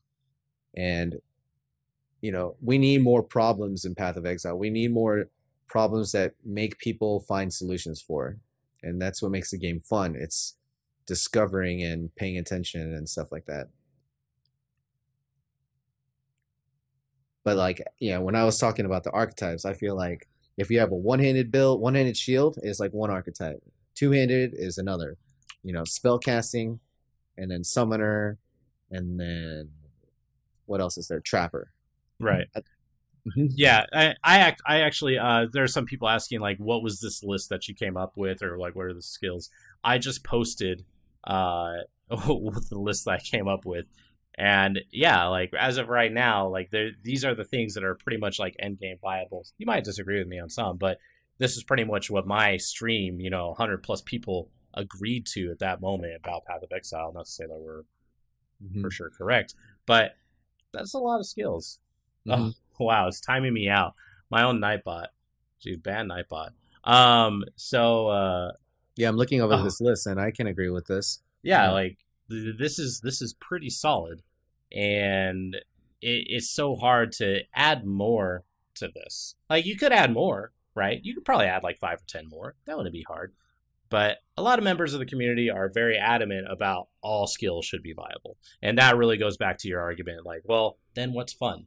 Like, you could make the argument that you're gonna just play whatever you want and it's gonna be fun, but it's difficult. Yeah, you're gonna have this psychology of you playing a shit skill and you're just like, God, this sucks. I'm watching the stream and this looks amazing. And then you go and try that build, you're like, wow, this feels great. You know? There's Right. a difference. You have your highs and lows, and that's good for you. I mean, you might not think it's good, but it's like it's good. Otherwise, you wouldn't be interested in this game if everything was the same. If you could pick up any gem, put on the right supports, and be like, "This is how you run it." And yep, I'm doing it Siri on every single build. I'm doing high end maps on every single build.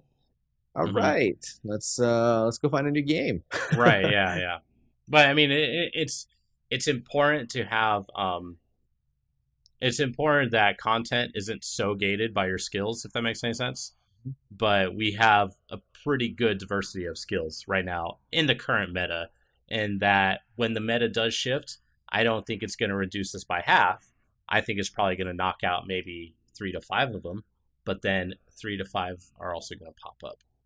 Right. So That's a it, good point, and I feel that things will be adjusted, and I like when stuff is adjusted indirectly, not it's not so transparent. When you add a support gem, something that can change a lot of things. It can bring things to light. Adding support gems, changing support gems, uh, uniques. Those are all key elements at a good meta shift, a sideways shift, if you will. right, Like right, right. And something. Go ahead. oh, I was going to say, remember with this list that a few of those things that are listed have multiple versions of it working. Right. So that's not. I listed Incinerate in there. I listed Summoner in there. I listed Support in there. Even Cyclone, you can do a dual wield Cyclone build. You can do it, and it's not as good, but it's still It works. pretty viable, to a certain level of maps. So yeah, I think GGG is getting better and at keeping things closer and getting things more in line, so that there still is a hierarchy and tier of builds, but the gap is not as big between eeach of them. And that I think is the most important part. right. Is that it's important to have skills that just are better. Yeah. And there's skills that are worse. But the gap can't be so wide that the choice is obvious. You know, it needs to be something that we constantly challenge, Readdress. our own brains. Yeah, readdress, reevaluate, like, oh, this receives a huge mana cost reduction, and that's the only change that's on it. But somebody that's, had experience with this skill, making it a shit build, he'd be like, man, I was having really bad mana problems supporting it with these expensive support gems. There was just no way to sustain. But the fact that it got a 50% mana cost reduction now makes it viable.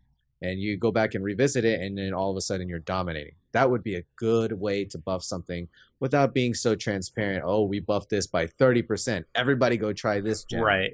So, with that said, I feel like one thing that makes a lot of people like really just kind of, Dan's game about skills not being good is a lot of skills seem to be just blocked by mana, by their cost. By resources, yeah. And that's just like, I could see that actually being, the source of like all this frustration, because resourcing, we have all these resourcing options on the tree, but no matter what you do to try to make an efficient build on the tree, certain builds just still don't work. And it's just like, that is a problem. We have some solutions for it, right? We have Elrond jewelry, but Elrond jewelry does not fix every single skill that people want to use. So, and neither does speccing all the mana on the tree, or whatever you're doing. So that's kind of another point about that. And I think that's maybe what makes it so frustrating. It's just be like, this build would work if I just had the damn mana, or if I could just sustain it, or if I didn't have to run blood magic, or if I didn't have to run blood magic, because I could run on blood magic, but then I can't use any auras, right? Like, then how good is it? Is it good enough for you to justify, having an aura bot and you being a 2-man party? Because I think that is something that is kind of cool. Someone going 100% blood magic and having an aura bot behind them and just giving them the auras that they need. But is it good enough to justify that? Justify the needs or the time of 2 people? That's another thing too. Kind of off topic, but yeah, I mean, what Dan says in chat, Malagaros, BIS, that wouldn't be a hard fix. Just put something else that challenges someone else. There's only so many uniques one build can take until it just can't run anything because it's so squishy or doesn't have any life or resists. And I love the way uniques are designed, and that they're not all heavy resist, giving you everything. You have to make an opportunity cost. And who knows, maybe they'll revisit Voidbringers, or reducing the cost of a lot of skills substantially may make Voidbringers more competitive, and people will flock that way. But I think new items, going good, or old items going good, and then new items, or the current items getting slightly worse. It only has to be like 1 or 2% worse or better for someone to make the change, right? People are going to want the best, and they will pay substantially more for 2% more, like at the end, when your character is really polished, it's just mass accumulation of currency, and then you acquire whatever your best in slot is. It might only be a 2% difference, but it's worth it, because what else is there to upgrade? Right. And in chat, a lot of people are really bringing up Taste of Hate right now, and it's true. Taste of Hate is incredibly strong. It's so good. So good. But yeah, let's go ahead and move on to our last thing. Well, if you you guys have any questions for either me or Hege, we will take 3 to 5 questions depending on how much time we have. Go ahead, just at Wabacha, at Hegemony. You can ask us about the builds we're playing, what we see coming up. Just go ahead and throw out some questions. Yeah. What do you think of Taste of Hate, though, Hege? I'm not just trying to be the outsider, but I think it's okay. I think it doesn't have the Surgeons mod. It's not easy to refill it unless you support it with flask nodes and a belt. I think it's okay, honestly. On an armor build, Iron Skin flask that's refillable is very strong, and I think it's good. With the current state of the damage in the game, I think it's okay. And I'm not finding myself flocking to Taste of Hate all the time, and it's not the number one unique that I have to get. But if it had other properties, maybe I would feel like it's extremely broken. But with the current state of damage, I think it's a good solution for evasion and non-armor based builds. They need something to help deal with, spike damage, and they don't have, a lot of life on the right side of the tree. So if maybe they were to increase the life on the right side of the tree, I would say, okay, yeah, then you can nerf Taste of Hate. But I want to preface this podcast. We are two dudes, two guys with opinions. Okay, Yeah. You guys probably have very different opinions or different things, but I encourage you guys to post in the YouTube comments, your questions, your rebuttals, your arguments against what we're saying. It doesn't matter. Like we will read it and we will respond. I promise. Like, don't think that this is this is PoE gospel or anything. Make your own opinions. We're just talking about the game in our perspective. So right. Well, so I have a question right here. At Wabacha, what do you think of changing the Zana cost to be dependent on the map tier? Now, in all honesty, I think Hege is actually better for this question because he's done this a lot more than I have. I've just recently started to get into like the higher level mapping. So in my initial outlook of it is it's fine. So like Hege, go like what do you think? Well, Zizaran said, I forgot if he said it on stream or if he said it in the AMA he did, but he said he wishes that there was a cheaper mana cost or cheaper costing mod that he could put on his maps regularly. And I think Dark Shrine would be the perfect fit for that. But again, we can't agree on the price. So No, we can't. But yeah, I think it's okay. I really like the fact that, taking a step back, you look at Dark Shrine. I mean, not Dark Shrine, sorry. Domination and Ambush. Ambush costs more, but you get more boxes. But they take way more effort to roll, and they take so many alterations, about 100, 120 per map on an Ambush map. But the reward is definitely there. You get magic packs on each one, +1s. It's legit. And then when you get to a point where you can't get Cardos anymore, then it's not, worth the time, quote unquote. It only costs 10 chaos of domination a map. You get shrines that help you with the difficulty. You get pack size around the shrines. So you still get map chances at that. And it's much faster because you don't have to blow 100 to 120 alts per map. So it's a good character decision, a good end game transition. When you have a map pool, you roll certain Mizana mods a certain way, and when you roll Ambush, you're really trying to boost your map pool, and it takes more time, but it's what stage in the game are you in. I think that's very, very unique. However, there is a 10 chaos option and a 12 chaos option. I don't do anything else unless I'm going to try to chance a Vol's Devotion, because the other prices, I just don't see it worth it at any other time. And I think that's an opportunity lost right there of like a lot of easy stuff that people could put on but don't because it's too expensive or not worth it. More importantly, it's probably not worth it. I don't know if you have the document still open, but I posted some questions in there at the bottom that I selected. I'm going to. So the next question is actually from Thorandal at Wabacha. Why do you think that a league mechanic revolving around Reddit/knowledge sharing is a good thing?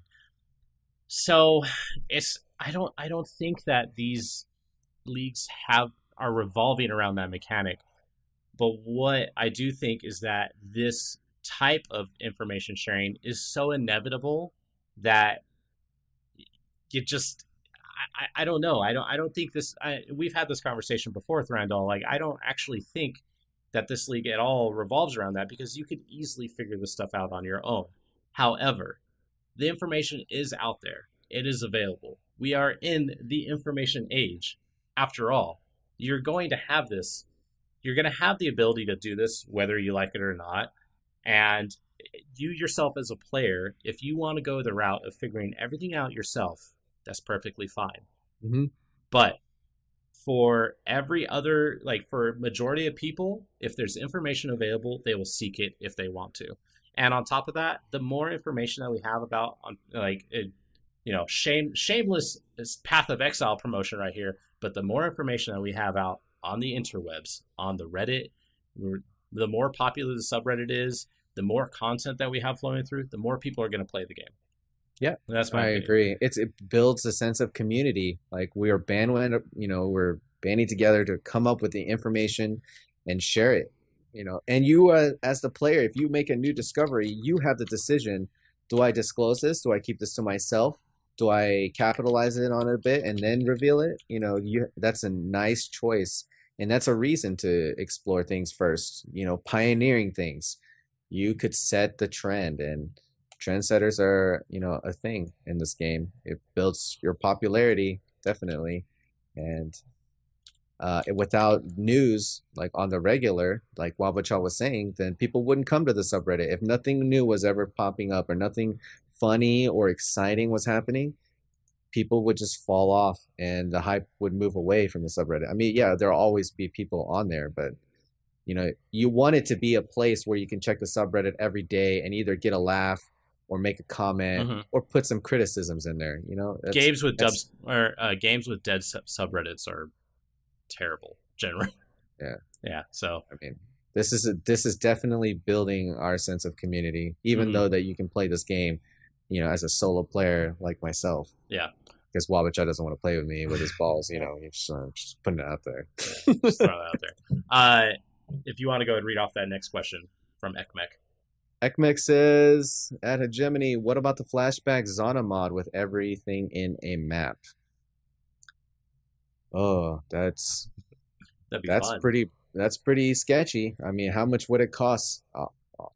Honestly, that's chaos. That's the biggest thing, is opportunity cost. They have to nail it. If nobody's putting it in, GGG has all the data. They can see how much each mod is being used, and they can see what people are doing in it.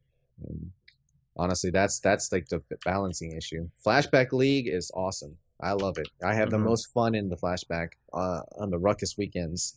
Even though it's brutal, it's very, very challenging. It might not be as rewarding as it could be, but I mean, fun is rewarding for me. So yeah, flashback Xana mods should also cost 2 chaos along with Dark Shrine. Okay, was that your answer? Can I move on to the next one? All right, so Hacks said, at Wabasha, what are your thoughts about the old PoE engine? Isn't it a meta in itself, limiting party play and such? So this is actually kind of an interesting topic because, we don't really spend, I mean, not as far as I know, but not a lot of people really spend time talking about the engine of Path of Exile. That definitely does affect everything in the game. I don't know what he means by PoE, PoE engine. Well, he's referring to the engine that the game runs on. Like, the game is its own engine. It's proprietary. It's not like Unreal Engine or right. Yeah, it's not one of those engines, and there are limitations with the engine because of that, and that's what kind of, like, for example, that's what makes PoE very specific when it comes to like drivers for Video Guard, because the driver updates have to address the engine itself, right? Like, you don't get performance improvements if the engine doesn't get any performance improvements, if that makes any sense. So, small team, not a lot of peeps. Huh? Can only go so far. Right. And so, I mean, again, from my personal experience, I've worked for a developer that had their own proprietary engine, and it is pretty limiting. And the decision to go from, also, by the way, I my understanding of an engine might be a little off. I'm sorry, but disclaimer and disclaimer. But the decision to go from your own proprietary engine to a widely used one, especially once you've been established, is huge. Yeah, it's So millions of dollars, yeah, right? it's millions of dollars. It's more than, I think it's more than that. Like Yeah. it. Well, I mean, yeah, it's a lot of money. Chris has said that in order for they actually looked into it, Mm-hmm. and it was millions of dollars to get the license to use the engine, and that's where they're like, well, we can't afford this, and we don't have enough financial backing, so we're going to come up with our Right. own. And Yeah. even Yidam said in there, in what I can't remember which one. I think it was on a Backseat Gamer or Front Seat Gamer, that they said that they had a choice between the engine or the game. Pretty much, if they could make their own engine, they could make the game, or if they bought an engine, they couldn't. Hmm. So they went with the obvious choice. But as for going back on that, it is limiting to the meta. But the what I said earlier in this podcast, they're very forward thinking. They have long term plans, so I wouldn't really worry about the engine too much, um, because it's just going to get better. As for it limiting you to 6 players in a party, I don't know when that will change, but if Yeah, it they're will, constantly if trying to improve the yeah, code. if it will, it will. Um, yeah. So yeah, that's my answer to that. I'm not technically skilled enough to answer that On fully. a side note, with the whole PoE and party play, I feel like it's definitely changed because of the increase in difficulty. How many people do you know that are even considering running a supporter? And the Hmm. supporters, I feel like, are more prevalent than ever, aside from Invasion pre-nerf.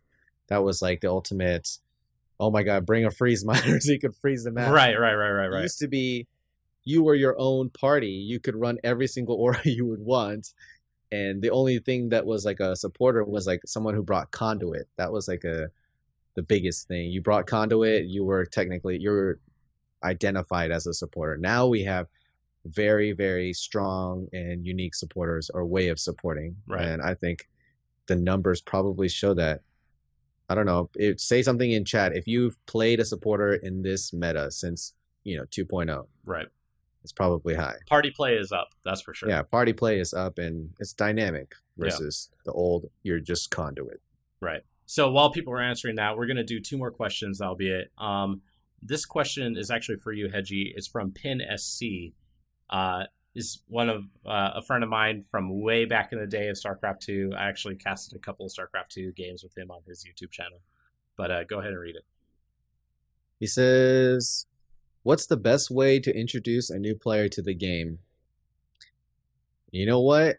Honestly, there's only so much, me as a streamer, Wabacha as a content creator, there's only so much Streamer. that we can do. Yeah, Streamer. streamer. Uh, but I think a lot of it comes down to how much GGG markets themselves and what compromises they're able to do to draw in a new crowd. And I don't think we can do that much other than stop knocking on each other for What's good or what they bad? yeah, what's good or bad or what they want to play. I think all the hate Mm-hmm. between and the tribes, I think that just hurts people, and they don't feel like they're a part of the community. Let's just go find another community. But other than our part in not bashing each other, it's all on GGG's. It's in their court. They're making the game more complicated every day. Yeah. I'm not even gonna say that the game is easy or it's becoming simpler. The fucking leech changes alone are atrocious. Like I will say that is the most. Confusing shit. I did not predict GGG to do something like that because that's just it goes against what they were doing. But I guess they felt like that was the only way to solve the problem that they were having. That's how I approached that leech change. I'm just like, holy shit, they must have not been able to do anything else other than just completely Right. overcomplicate with terminology. It's already hard enough as it is, but they're going to make it even harder. Right. So tutorials, in-game tutorials, you know, it's this game is revolves around community content. Hmm. And while it opens the doors for people to make money off of it and monetize, it also kind of hurts the company, because if people aren't creating this content, then there's nothing to refer to. Like, we have the wiki, we have, the news, and then we have the Reddit. Yeah. And if you're not all the up to date all the time, it's easy to miss things, like easy to miss opportunities. But honestly, it's all in GGG's core. Yeah. All we can do is just not shit on each other. Oh, you play scrub core. Oh, you play logout core. Oh, you do this, you do Right. that. You craft. You're rich. I hate you. Like all that stuff. We just need to make love. Yeah, yeah. And Oh, actually, to tack onto that real quick, when new players do look at the community, overall they see a pretty good community. Like, everyone in the Reddit is pretty helpful. When people post questions in Reddit, generally people will give them, like, in-depth responses, or they'll refer them to things. I think our community is actually pretty solid, and that is appealing to a lot of new players, especially coming from other communities. League, Dota. It's like all those communities are so synonymous with being, toxic or just rude. But the Path of Exile community is pretty good in that sense. And yeah, we do. The only thing I would say is we should see some. We want to see more high powered quality content from Path of right. Exile There's content creators. Yeah, I mean, going back to what I said earlier, Hmm. while I am all about making love, as in our love for the game and love for like the community concept, I strongly believe in really good shit talking. And by shit talking, I mean competition. Like, we need to have rivalries. It's important that there are groups, these cliques or whatever, that are like, Rise's group versus Etup's group or something. I liked it when Etup was like, I wish Rise would just die, when they were both competing on the ladder. Yeah, And that was funny.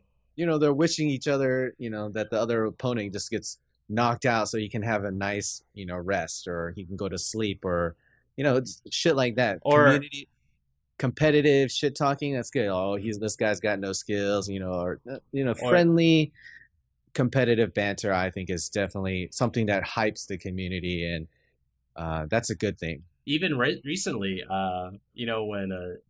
when Ziz died, Angry Weasel's like initial response was like, "Well, you're a noob."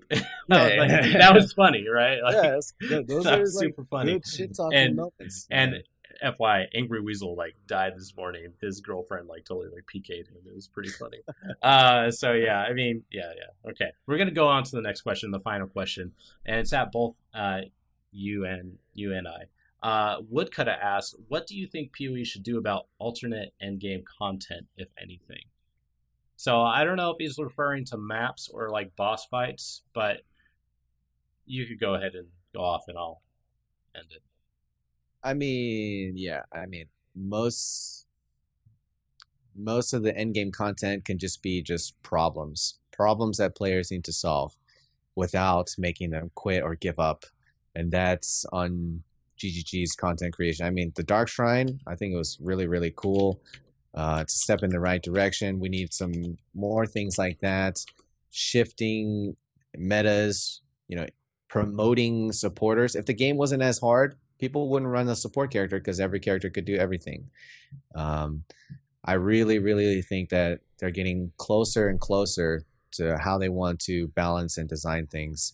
But I would like to see new Etsiri bosses, even though Chris has said less than 1% of the population participate in such fights. It's still a huge like it. I still think like it's good marketing. Adds the competition, appealing.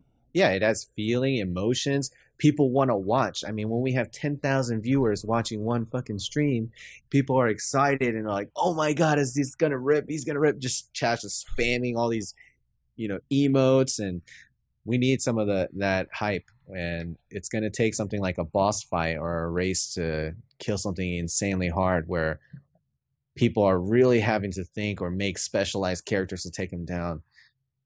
I understand that it's not something that a lot of the population won't partake in, but it could be very, very good as far as marketing and promoting the game and getting some of the most some of the biggest personalities and the most loved streamers to really have that affinity for Path of Exile and conquering the end game content. So okay, I'm gonna take, well, I guess kind of the same angle, but big thing about Path of Exile is it capitalizes on a lot of nostalgia from Hmm. a lot of different players. So I don't understand why we can't have a fight that is similar to Uber Diablo. I don't understand that. We kind of do with Uber and Ziri, right? I get that, and it's Ziri, but that's fine. But I feel like we should have another world event similar to that. Like you could spawn, Uber Dominus in Twilight Strand and have it a specific, unique title to that. That's just because that's something that's exciting. And if you're already playing so much off this nostalgia, why not go? Why not go more? Like why do you not do it? I think having more end game bosses like that and having more options to the players, because although it's Ziri and Uber Ziri, as Hedgie stated that like 1% of the player base will do. I feel like something that is a little bit more tied to nostalgia Hmm. would have a higher rate of people trying to do it. Right. And Right. that, to me, that is something that I think we could add more bosses. And I don't want bosses with loot tables, but a higher chance to drop certain things, or you could only get them from that boss. I think that's a good way to go. Or if not something for the 1%, Right. we could have something that commemorates the end of a league. Like you submit one character, you do this gauntlet where you're designed to die, and then Mm-hmm. you can talk about it each time. You're like, oh, I made it to tier 15 or I made it to tier 16 and then I died. It just gets harder and harder, like a never ending rift. And Right. then we have like a ladder That's like a for, tower thing that's been yeah, like talked a about a lot. tower thing that we mentioned a long time ago. That could be the thing that, we can all sit by and prepare for and theory craft and, really, really challenge ourselves. I mean, your character is made to die. That would be the perfect way to do it Right. and whatever. It's kind of like marking a tree. Wabachaw was here 2014, This is where I was. This is where I was this Mm-hmm. year. I made it to tier 13. Next season, I'm gonna try for tier 15. I'm gonna set a goal to beat it this far. Um, Yeah. I a don't never know. ending gauntlet could I do it. I don't know how many people here who have actually played the original Guild Wars, but when Guild Wars factions came out, I believe it was the first expansion for Guild Wars.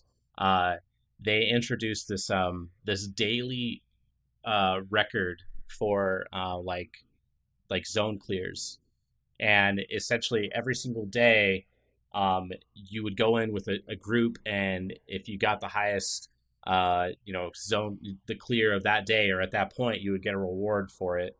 And then there was like an all-time record too. And I feel like that's also something that could be implemented a little bit more somehow, somewhere. But I don't know. It's hard for me to ask for more from GGG when they Yeah, have so it much really is. going on. Like, because all these things that we might be bringing up that we might be just wishing for, um, It just costs too much money. or it might just already be on the agenda for them, Yeah. because at a studio, you like at my studio when I worked at one, we had a wall, and it was just like a timeline of everything we planned on doing with the game, Mhm. and it was a year in advance. So I'd imagine if they want 10 acts, they're not a year in advance, they are like 5 years in advance. So I'm sure they have tons of things planned. It's just the order in which they see needing to do it that's best for the community and for the game. Yeah, and that's the decision that Chris has to make. He has to delegate, everything other than the art department. He's got Right. to say, all right, well, this is the direction we're headed. This is what we want to knock out, and then he gets timelines and, estimates of how long it will take from each department. And then he's got to Mm-hmm. make the tough choices of what to cut and what's more important. Yeah. What's What's in your budget? yeah, and Yeah, yeah. for that year, you know. Mhm. So And that's yeah. why it's so important that you guys, throw down and buy supporter packs and things like that, because it helps. It allows them to hire more people so that they can expedite these, content patches and create better content overall. Right. And that's why we do this. Yeah. This is why we do podcasts. Yeah. So, all right, guys. Well, Hedgie, is there anything you'd like to add?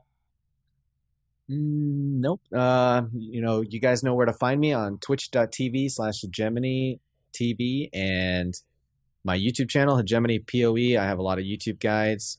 I have a lot of build guides, a lot of recreational stuff. If you guys want to check that out, just click on the playlist when you get to my channel to, put you in the right area. But I love doing these podcasts. I love talking about PoE, and let's just spread the love. Right. All right, cool. Well, as you guys know, you're on my Twitch channel right now, but in case you're watching this on YouTube, you can see me on Twitch at twitch.tv/Wabacha. And I am currently have a couple things on in the pipeline. I'm about to release my first Shockwave Totem video guide. It's going to be 2 parts. After that, I'm going to have a Shockwave Totem rap that is going to come like a music video. And then I'm going to do a dissection of my Ice Nova, and then part 2 of Shockwave Totem. So I have a lot of stuff on my YouTube coming up. If you guys haven't subscribed to my YouTube, please do subscribe. And I stream a lot, so check me out. Twitch.tv/Wabacha, YouTube.com/WabachaTV, blah, blah, blah, blah, all that stuff. So, side note, I don't think I'll be playing Legacy of the Void matches, or Legacy of the Void, but maybe if Hedgie buys it, maybe me and Hedgie could do Legacy of the Void show matches. I haven't played StarCraft for a long time, but I know he used to play too. But yeah. With that said, thank you guys very much for coming in. Thank you for all the interaction in chat, and we'll see you guys later. Bye. Later. Bye.